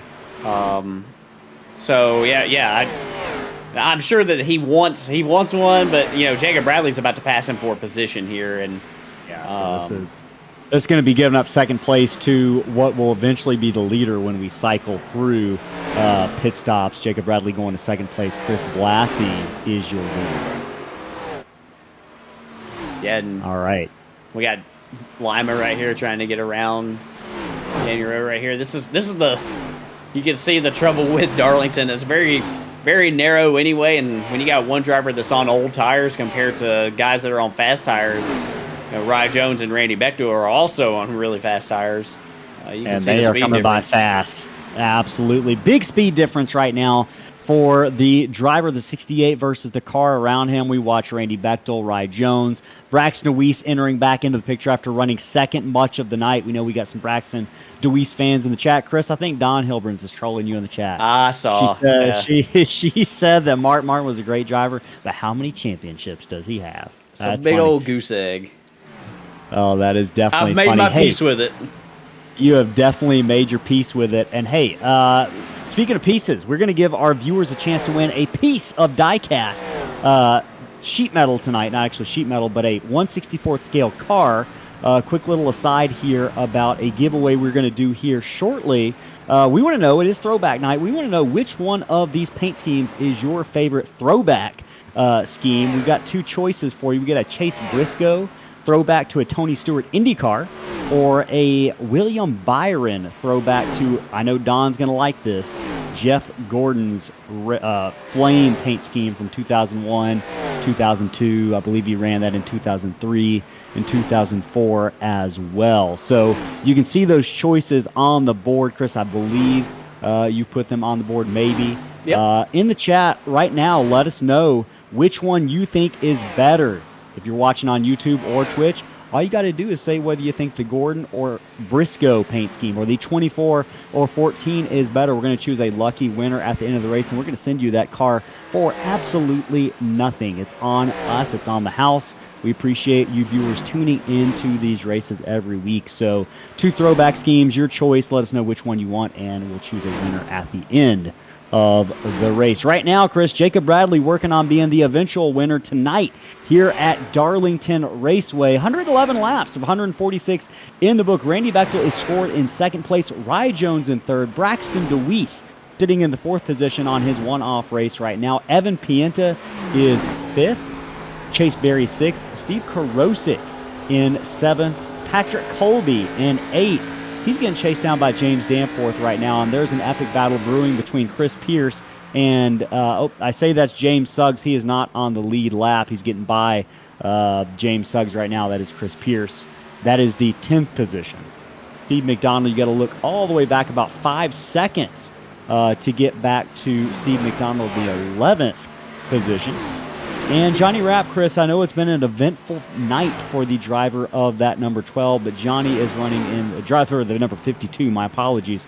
He is currently running in the 12th position. So those are your top 12 runners. Jonny Rapp bringing it home in one piece tonight after a tough start to the race.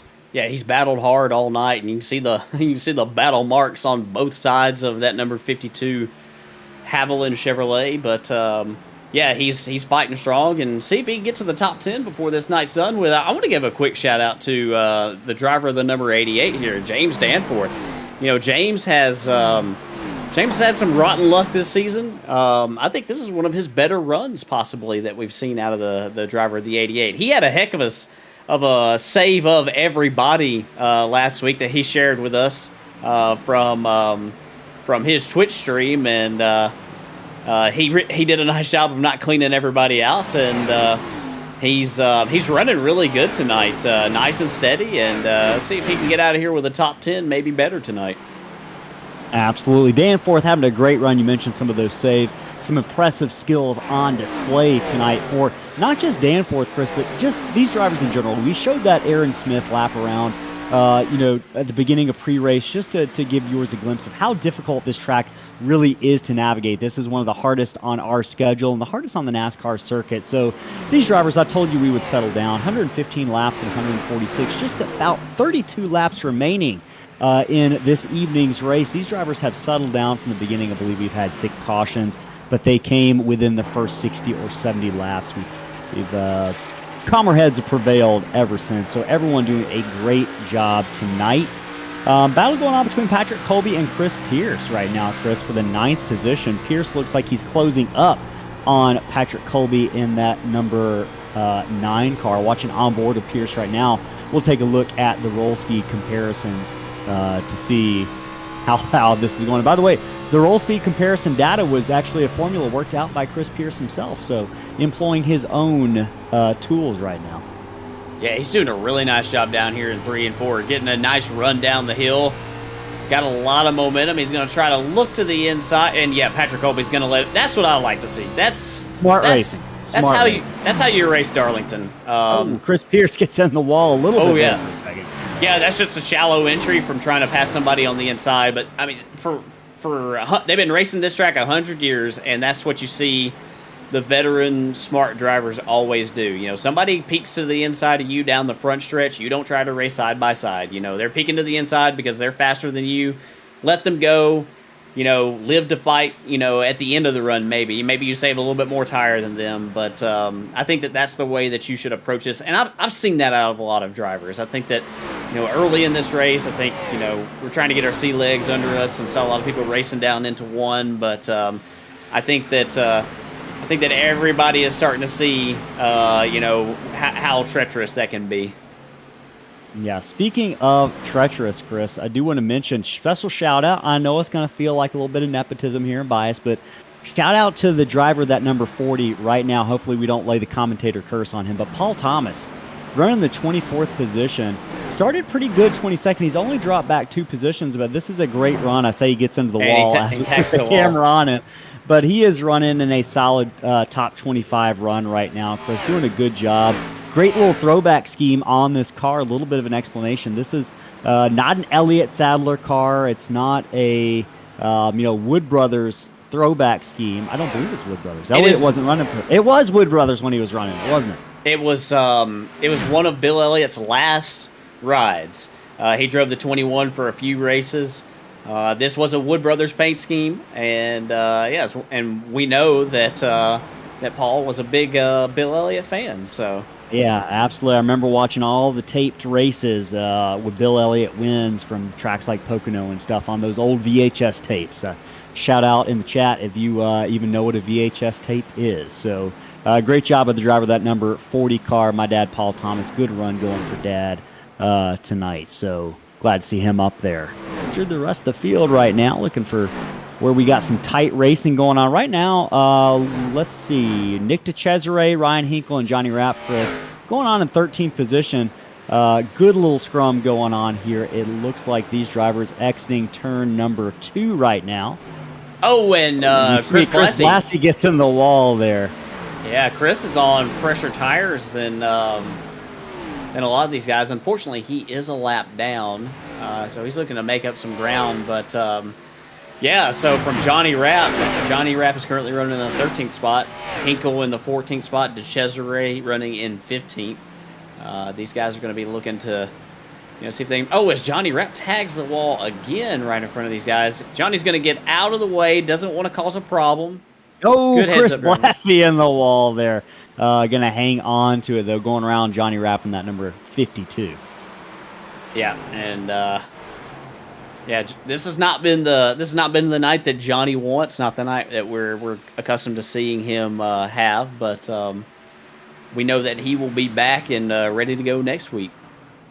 Yeah, Johnny, consummate professional, clean racer. You saw the move there. He knew he was in trouble, and he got out of the way, not to put anyone else in harm's way. Hey, about 23 laps left here at Darlington, and the Evan Pienta caution we got trouble. Is out. Big crash for the 00 on the backstretch, it looks like. Nick DeCesare going around in that Sunoco throwback paint scheme. We're going to take a look at what happened to Nick DeCesare here on lap 24, bringing out the 7th caution of the evening. Yeah, side by side through 1 and 2 right here.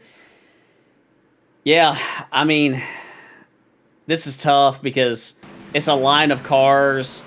Hinkle is going underneath Kyle Dewey. Kyle is staying high. Kyle is not on the lead lap. And he just tags the wall right there. And there is a little bit of net code. There is some net code that occurs between them.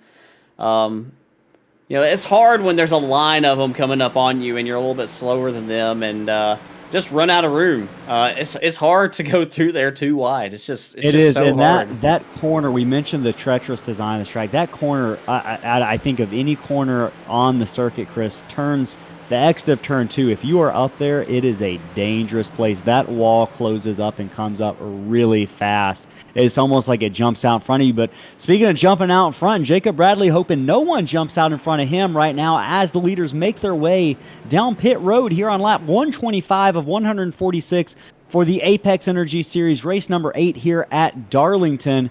Jacob Bradley, Randy Bechtel, Rye Jones, Braxton DeWeese, as well as Evan Pienta coming down pit road, joined by Chase Berry and a few other leaders.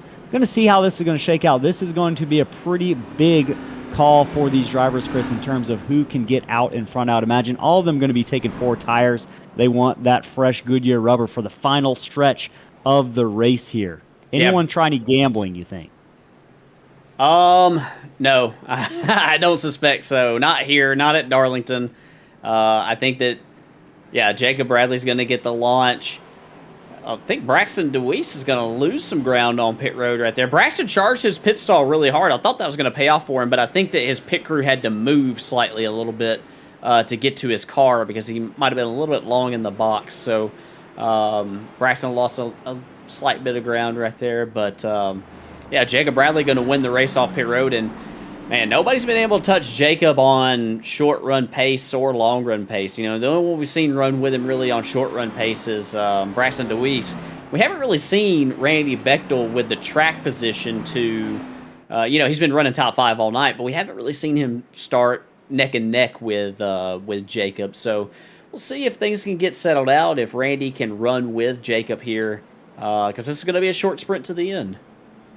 It is going to be a short sprint to the end. Probably going to be going green with about, I would say, 18 laps to go. Looking right now to see if I can see where the pace car is in terms of if we've got lights or no lights. They're on. Lights are still on. Yeah, lights are still on the wall as well, I suppose. So right now, Chris, I think it might be a good opportunity here from our partners at Sim Racing Concepts, who are providing several giveaway prizes for our drivers, including button boxes and LED gear shift indicators. Chris, we've talked about these dashes for the last couple of races, but Sim Racing Concepts has started producing these dash panels that mount onto a variety of wheelbases that basically allow you to interchange whatever button box design or layout from them that you want.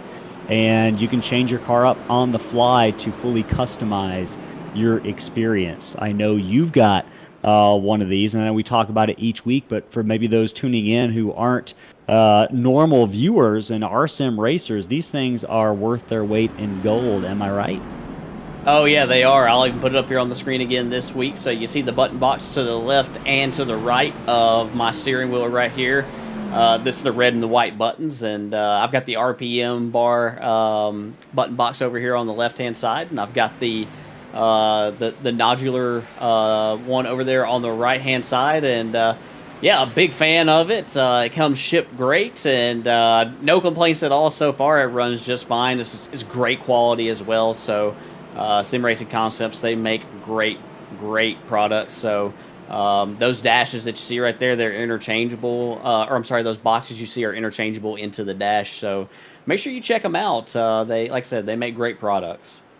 Absolutely. And speaking of dashes, Chris, this is going to be a dash to the finish right now. It's going to be a 17-lap shootout between the leaders Jacob Bradley, his Payday Racing teammate Randy Bechtel, Evan Pienta, and Rye Jones. And hey, James Danforth up to the 5th position. Chris, he started 29th. He's up 24 positions tonight. Biggest mover of the night. Right now, Jacob Bradley looking to continue his move through the field and really actually leading the field the entire race. Rye Jones get ready to take that Geico restart zone. Rye Jones Green laying flag back. Is out. Trying to get him a run right here. Sorry to interrupt. And no. And he's going to get to the inside of Randy Bechtel right here. Teammates out the window at this point right here. Rye Jones going to try to take that spot. Crash back in the back. That looks like Paul Thomas and Jeremy Gardner.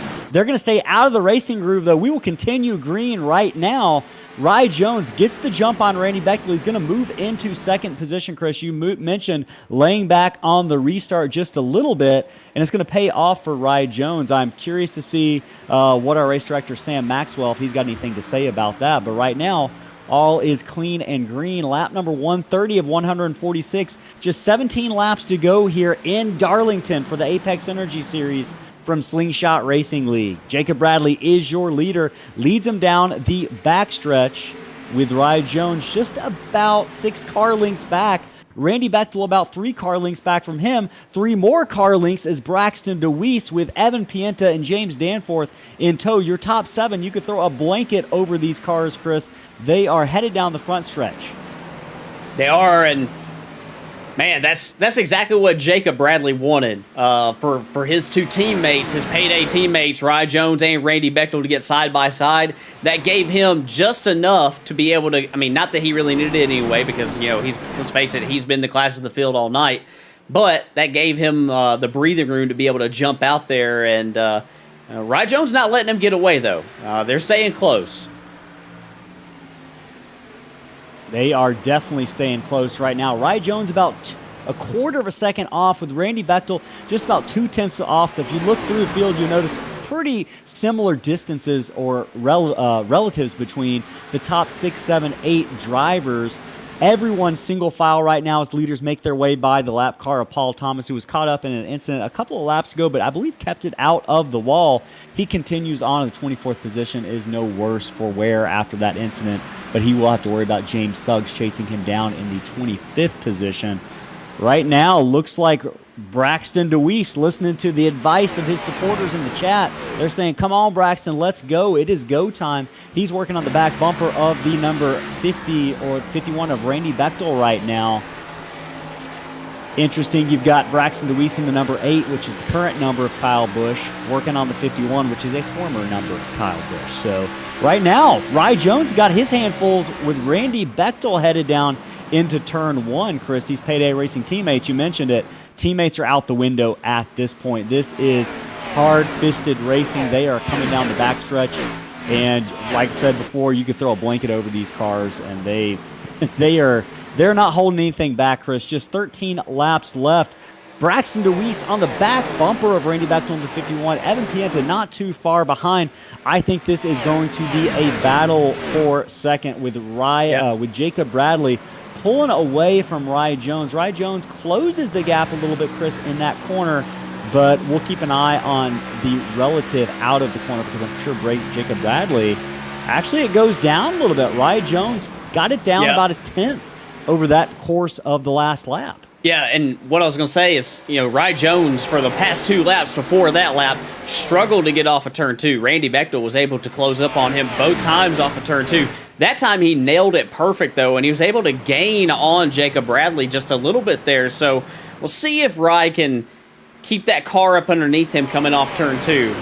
Don't want it to jump sideways.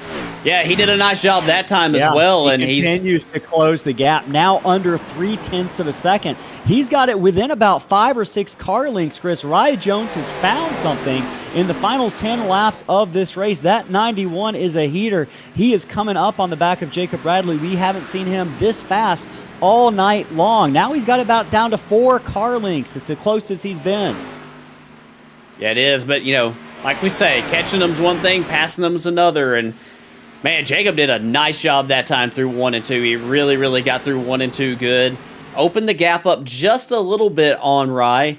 We'll see how Rye gets through 3 and 4 right here. They're running about the same line, about the same speed right there, pretty close. And this thing's not over with yet, because we got less than 10 laps to go.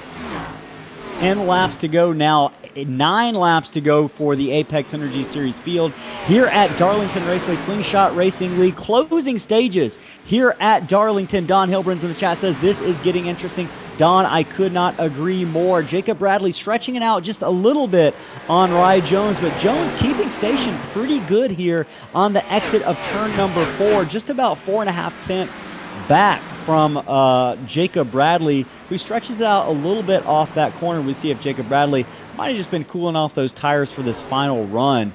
Does a pretty good job through turns 1 and 2. He's going to extend it out to about half a second now. So Jones is going to have to make something happen. We mentioned he found something here a couple of laps ago. He's going to have to continue to search because right now he's got Randy Bechtel, Braxton DeWeese, and Evan Pienta pounding him for that second position, Chris.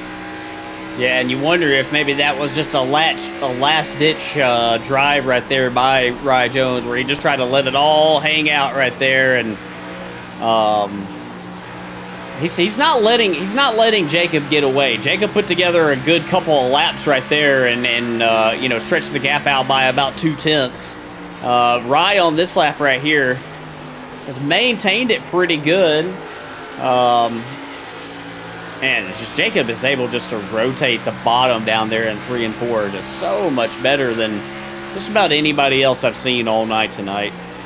Absolutely. Channeling his inner Jimmy Johnson in that number 60 car tonight. Jacob Bradley leading most laps of the evening. He's been in contention all night long. He's had a pretty darn near perfect race. Right now it continues towards perfection as he walks away a little bit from Rye Jones, who's losing about anywhere between half a tenth and a tenth a second a lap. He's having to deal with Randy Bechtel. That is where the real battle right now lies, Chris. Second place, Randy Bechtel.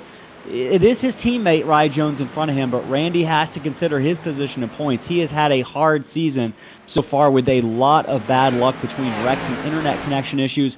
Randy Bechtel, that Pennsylvania driver, is chasing down Rye Jones, looking to see if he can work his way further up in the podium. But Braxton DeWeese, Chris, he is working on Randy Bechtel, comes up right on the back bumper of that number 51. Randy probably, if he was looking at his mirror, held his breath, but Randy's going to duck to the inside here, down the front straightaway. We'll see if Rye Jones challenges him for the position into 1. Jones calls his bluff. Contact between the payday drivers. Braxton DeWeese is going to have to work his way around and thread his way through that difficult situation. DeWeese has to let off, or he's going to get into Jones' left rear quarter panel. Randy Bechtel going to take that position. He's a little bit far back, though, if he's going to catch Jacob Bradley in the closing stages. But Rye Jones now falling into the clutches of Braxton DeWeese, former Slingshot Racing champion in the 87 series. Chris DeWeese going to want to get on that podium. He's got a crowd watching tonight. So DeWeese going to be really working the gears here to see if he can make one final push happen in the final 3 laps of the Evan Pienta Designs Southern 200 here at Darlington. Oh, James Danforth in the wall back behind them. That's going to cost him the 6th spot. Absolutely. Chris Pearce going to work his way on the outside. We've seen this not go well for Chris Pearce with Justin Wilson earlier in the race. Chris Pearce going to force the issue here. Danforth's going to cede the position, 6th position, over to Chris Pearce. Good job of those drivers to make it out of that. Right now, Steve Karosik, though, and Steve McDonald and Steve Karosik, the battle of the Steves. Karosik's going to get in the wall here. He's going to give the position up to Steve McDonald in that number 6, Chris. Jacob Bradley, not much competition right now, though, leading by nearly a second. Randy Bechtel's closed it, but Jacob Bradley's going to be coming to the white flag here.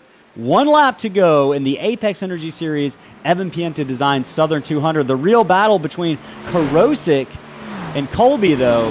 1 lap to go for these guys as well. Colby's going to get by. Jacob Bradley just about half a lap away from sealing the deal in Darlington, ladies and gentlemen. Half a lap away, Jacob Bradley. Looking at other tight battles, Braxton DeWeese working on 3rd. I don't think he's going to be able to get there. And for the 3rd time this season, Jacob Bradley's going to round turn 4. He's going to claim his 3rd win of the season, and he'll continue to extend his points lead in the Apex Energy Series presented by Slingshot Racing League. Top 3 is going to be Jacob Bradley, Randy Bechtel, and Rye Jones, an all payday podium finish here. Braxton DeWeese is going to fall just short in the 4th position. Tough competition. Braxton DeWeese, one off. Man, he put on a show tonight, but he just can't get the job done. Jacob Bradley proved to be a tough competitor. So, Chris, we are going to grab these 3 drivers for a post-race interview and what was a thrilling finish over those last 10 laps. But before we do that, we've already had several viewers tune in and let us know which throwback diecast paint scheme they thought was better, whether it was the Tony Stewart throwback paint scheme or the Jeff Gordon throwback paint scheme. We'll watch Jacob Bradley do some donuts here for a second, and we'll throw that graphic up. You got one more chance before we draw a random winner of whether or not the Jeff Gordon or Tony Stewart throwback paint schemes are better. Let us know. You can see that graphic up on the screen right now. We'll keep it there for just a second before we switch back over to Jacob Bradley doing those burnouts. But let us know in the chat right now. We'll choose a winner here in just a moment.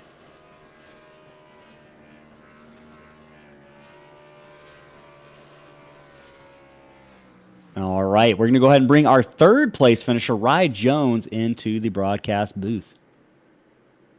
Rye Jones, it's Ellis and Chris up in the slingshot booth. You got a copy, my friend. Hey guys, how's it going? It is going, man. Great race. You started sixth. You worked your way all the way up to third position over the course of the evening. You were a fast car. We thought for a second you might be fighting Jacob Bradley for the win there in the final couple of laps. Walk us through the progression of this race a little bit, how your race went from the beginning to the end. What were some of the difficult moments you encountered? What was the biggest challenge tonight on the track? Well, definitely passing was the hardest thing to do. Really kind of the only time you can do it well is if you saved your tires good enough or if you pass people on a restart. And I was able to pass people on restarts. That was what got me up to where I was. And, I got to give huge credit to Jacob, Randy, and Justin. Poor guy got involved in that early incident. He probably had a car to beat again today. It would have been him versus Jacob and Randy, kind of like how they were up front. And I just wanted to keep it clean. I knew if I could keep it clean here at this really tough racetrack, I could get a good finish. And I was just kind of like just pleading. I was like, please let me get at least the top three. And I was happy for that long run at the end. I knew I could prevail. And when that caution came out, I knew Brandon and Evan, they were kind of good on short runs. So I was like, man, I'm gonna have to race really hard these last 20 laps. And I raced harder than I wanted to, trying to catch Jacob, and he just did a good job maintaining. Because once you get behind somebody, it's just like there's just a cushion that it's hard to pass. And Randy and I fought hard there going into one, and I was like, we're gonna have to make this work as much as we can. So we ran each other up a little bit, but I was like, we got to do whatever we can to at least finish top three here, and we did. And man, it was hard there at the end, really hard. And you did a great job tonight. Super happy to see you walk away with that third place finish. I know you would want more, but on to bigger, greener pastures next week at Talladega. Everyone's got a chance there. We'll be on the lookout for that number 91 purple machine. Any shout outs you want to give before we let you go? Oh, you guys for putting on a great show as always. We really appreciate you guys. This league is awesome. The fact that we're like nearly halfway through this season, we're still getting like 35, 36 cars in races. That tells you something about this league. So really credit to everyone. Teammates, Johnny, you got involved early, so I feel bad for him. And Eric as well. But Randy and Jacob doing a great job. And then obviously Justin, who wish he could have been fighting up there with us. And thanks to everybody tuning in. All right, man. Good job out there, Rye Jones, the number 91. We'll catch you next week at Talladega. Have a good night. All right, thanks, guys. Sir. All right, so you heard Rye Jones, and hey, we're going to take a quick break between our next interview to announce the winner of that diecast giveaway. Don Hilbrand, you said Jeff Gordon's paint scheme was better, and you are tonight's winner. So congratulations, Don. We appreciate you tuning in. We're going to send you that William Byron, Jeff Gordon throwback paint scheme. Just send us an email. I'm going to go ahead and type that into the chat right now. You can send us an email to ssracingleagues@gmail.com to let us know where we should send that to. So I'll put that in the chat there for you. Congratulations. And congratulations are in order as well for Randy Bechtel, who we're going to pull into the chat. Right now, he's our second place finisher. All right, Randy Bechtel is in the chat. Randy Bechtel, this is Slingshot Booth. You got a copy, bud? Yes, sir. Hey, man, we've been talking about you all night. We've been talking about when's the bad luck going to end. We felt awful for you last week with the connection drop. We know that you've had a couple issues with that, also getting caught up in some crashes. How good does this finish feel tonight? Oh, it's pretty good. I was just waiting there. Ryan checked up 3. I was just waiting for the car behind me to hit me. We were all super tight. I was just waiting all night for something to happen to me. 4 weeks in a row, something bad. So at least didn't make it to 5. Well, hey, you've had the speed all year. That's not been the issue. It's just rotten luck with getting caught up in crashes and like you said, it was really really tight there at the end. So I know that you're probably sweating a little bit of bullets when that checkup happened, but. You're still in this thing, man. It's early in the season. You can still make up a lot of ground. And you were super fast all night tonight. You think that maybe if things would have worked out a little bit different on that restart, that you might have been able to do something with Jacob there? Nah, Jacob's first 20 laps is. I don't know what he does. He's just always super fast and quick stuff the early run. As you know, I'm always better second half. Just something it's always been. I wish I knew what he did differently.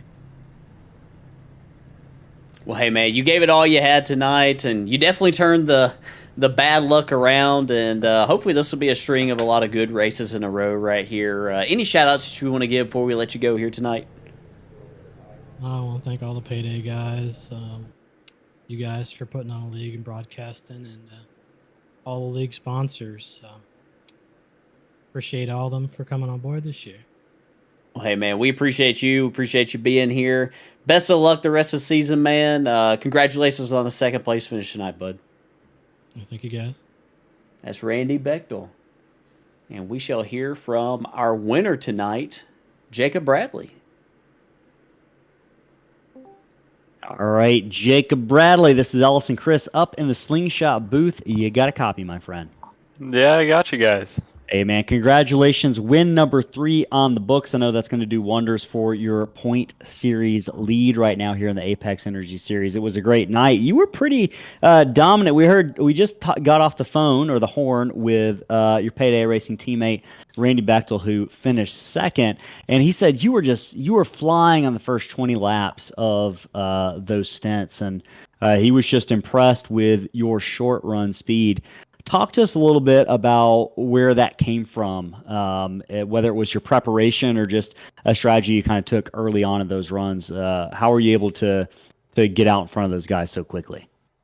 Well, I've always been pretty good on the short run. I think the first couple seasons of Slingshot, where I could only put together one race win, kind of showed that I would always be fast in the short run from officials, and I knew how to do that. And now I've kind of figured out a little bit on making it last throughout a run, just making sure that you back up a little bit more than you think you have to, and you could still send it like a hot lap, but you can't really drive it in as deep as a hot lap.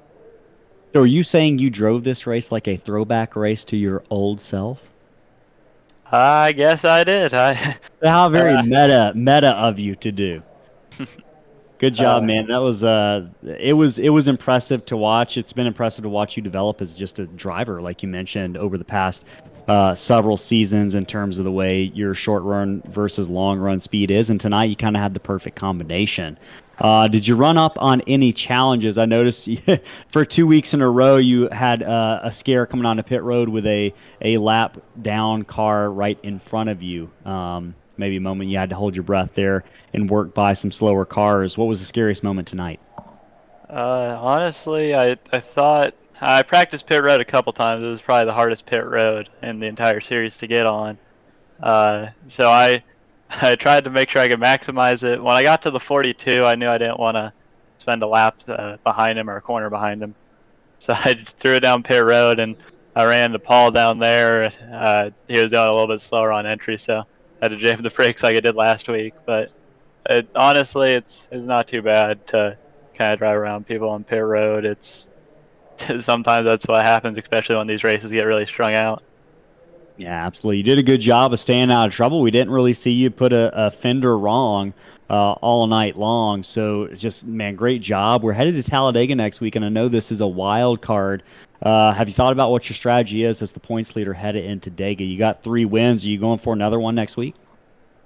Well, one Daytona and a kind of a random turn of events. Gonna try and run up front with my teammates. Probably we like to control the race like Coruscant and Lima did at Daytona.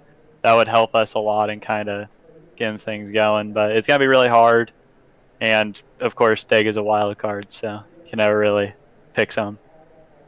Absolutely. We'll be watching with a keen eye on that number 60 car. And hey, we know you're a Jimmy Johnson fan. How did it feel to run that Looney Tunes throwback scheme tonight? Felt pretty good. I threw it together about 30 minutes before the race. It looked kind of good on my design there, and just had to grab a couple different things, get set up. Ran pretty good. Yeah, hey, the paint scheme worked. Driver and the paint tonight were fast. So great job, Jacob Bradley, in that number 60 points leader winner tonight here at Darlington. Any shout-outs before we let you go? I'd like to thank my parents. They're watching the broadcast. I thank my Payday Racing teammates. Great group of guys.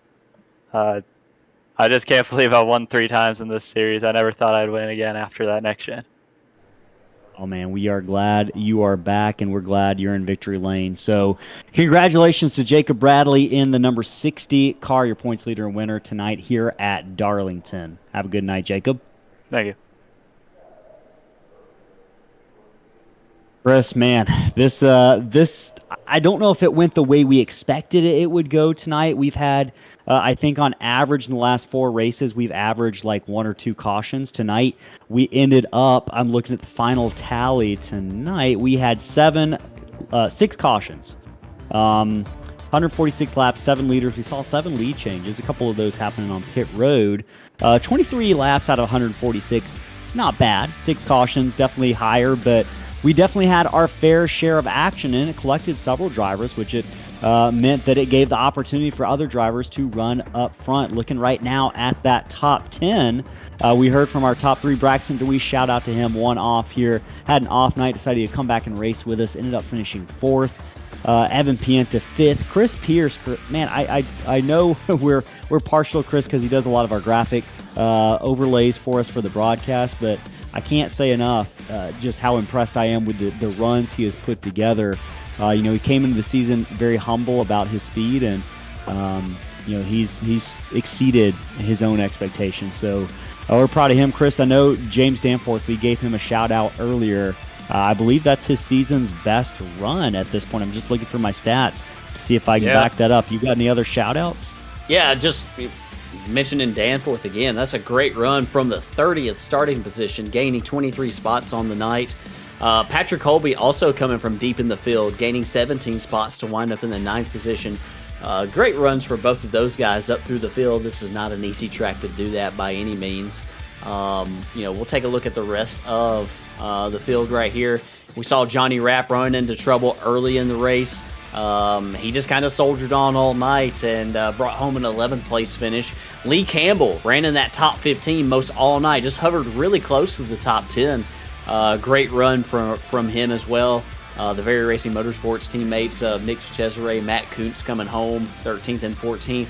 And Chase Berry with a 15th place finish. That's another driver that started deep in the field. A lot of drivers starting deep in the field, making their way through all the trouble tonight to record some solid finishes.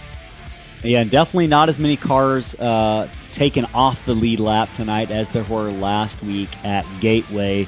19 cars finishing on the lead lap. Daniel Rowe not having the night he wanted. He showed speed early on, but I think he had some issues that led him to a 19th place finish. Zachary Lima, first car lap down 20th. Hey, I did find out that is James Danforth's best finish. Prior best finish was 10th on the season. So great job, the driver, the number 88. Looking at 21st through 30th, Jeremy Gardner, I know he had some issues earlier on in the race with Paul Thomas. Got caught up in an incident there off of turn 2, I believe. Going to wind up 21st.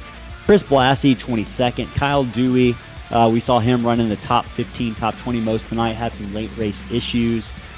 James Suggs, Chris, just never had the speed I think we might have expected him to have tonight, but still, respectable showing in 24th. Any other shout-outs? I know we saw Scott Tompkins get involved in a lap 1 incident that took him out of the running pretty quickly. Yeah, he was involved in that wreck early, got a little bit loose, touching the apron down there on those cold tires, and then we saw the incident with him down in the middle of 3 and 4 later on in the race, so I know Scott's going to be looking to rebound next week. Scott normally does really, really well on the super speedways, so I know he's looking forward to next week at Talladega. Absolutely. Just looking through the rest of those running, the running order there. Chris, you mentioned Talladega next week, Apex Energy Series race number 8. We have officially crossed the halfway point of the season. Race number 8 at Talladega is a wild card race, Chris. We talked to Jacob Bradley about it for a moment. He said he's going to try to control the race. You think things are going to get wild next week at Talladega? I mean, if it's anything like it was at Daytona, then yeah, it's probably going to get wild. I hope that we see less side drafting in the first maybe 50 laps of that race than what we saw at Daytona.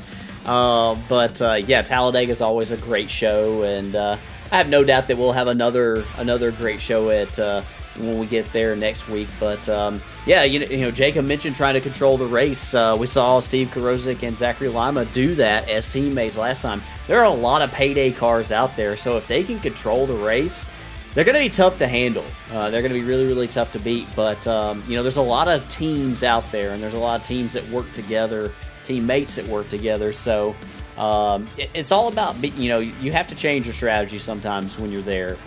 Just because you go in with a game plan doesn't mean that that's the plan that you stick with the whole time. So you might see some of these guys just say that they're going to try to run in the front, but, you know, it might get a little bit of wild and crazy, and they decide to fall to the back. So it's all about playing it by ear at Talladega. Playing it by ear, things can change in a moment's notice. We noticed that over the course of the race tonight. Had some crazy incidents, fast racing, and great finish tonight. Jacob Bradley coming out on top. Chris, we're headed to Talladega next week. It's going to be thrilling. You can tune in if you are watching. We appreciate you in the chat all night long. Stay tuned next week and future weeks for more diecast giveaways. We got some big giveaways to announce here in the coming next couple of weeks or so. But yeah, Talladega next week, 8:30 Eastern Time, same bat time, same bat channel next Tuesday at Talladega. Everyone, we appreciate you immensely, Chris. It's been a pleasure being in the booth with you tonight. For Chris Smith and Ellis Thomas, this is Slingshot Racing League. Have a good night, everybody.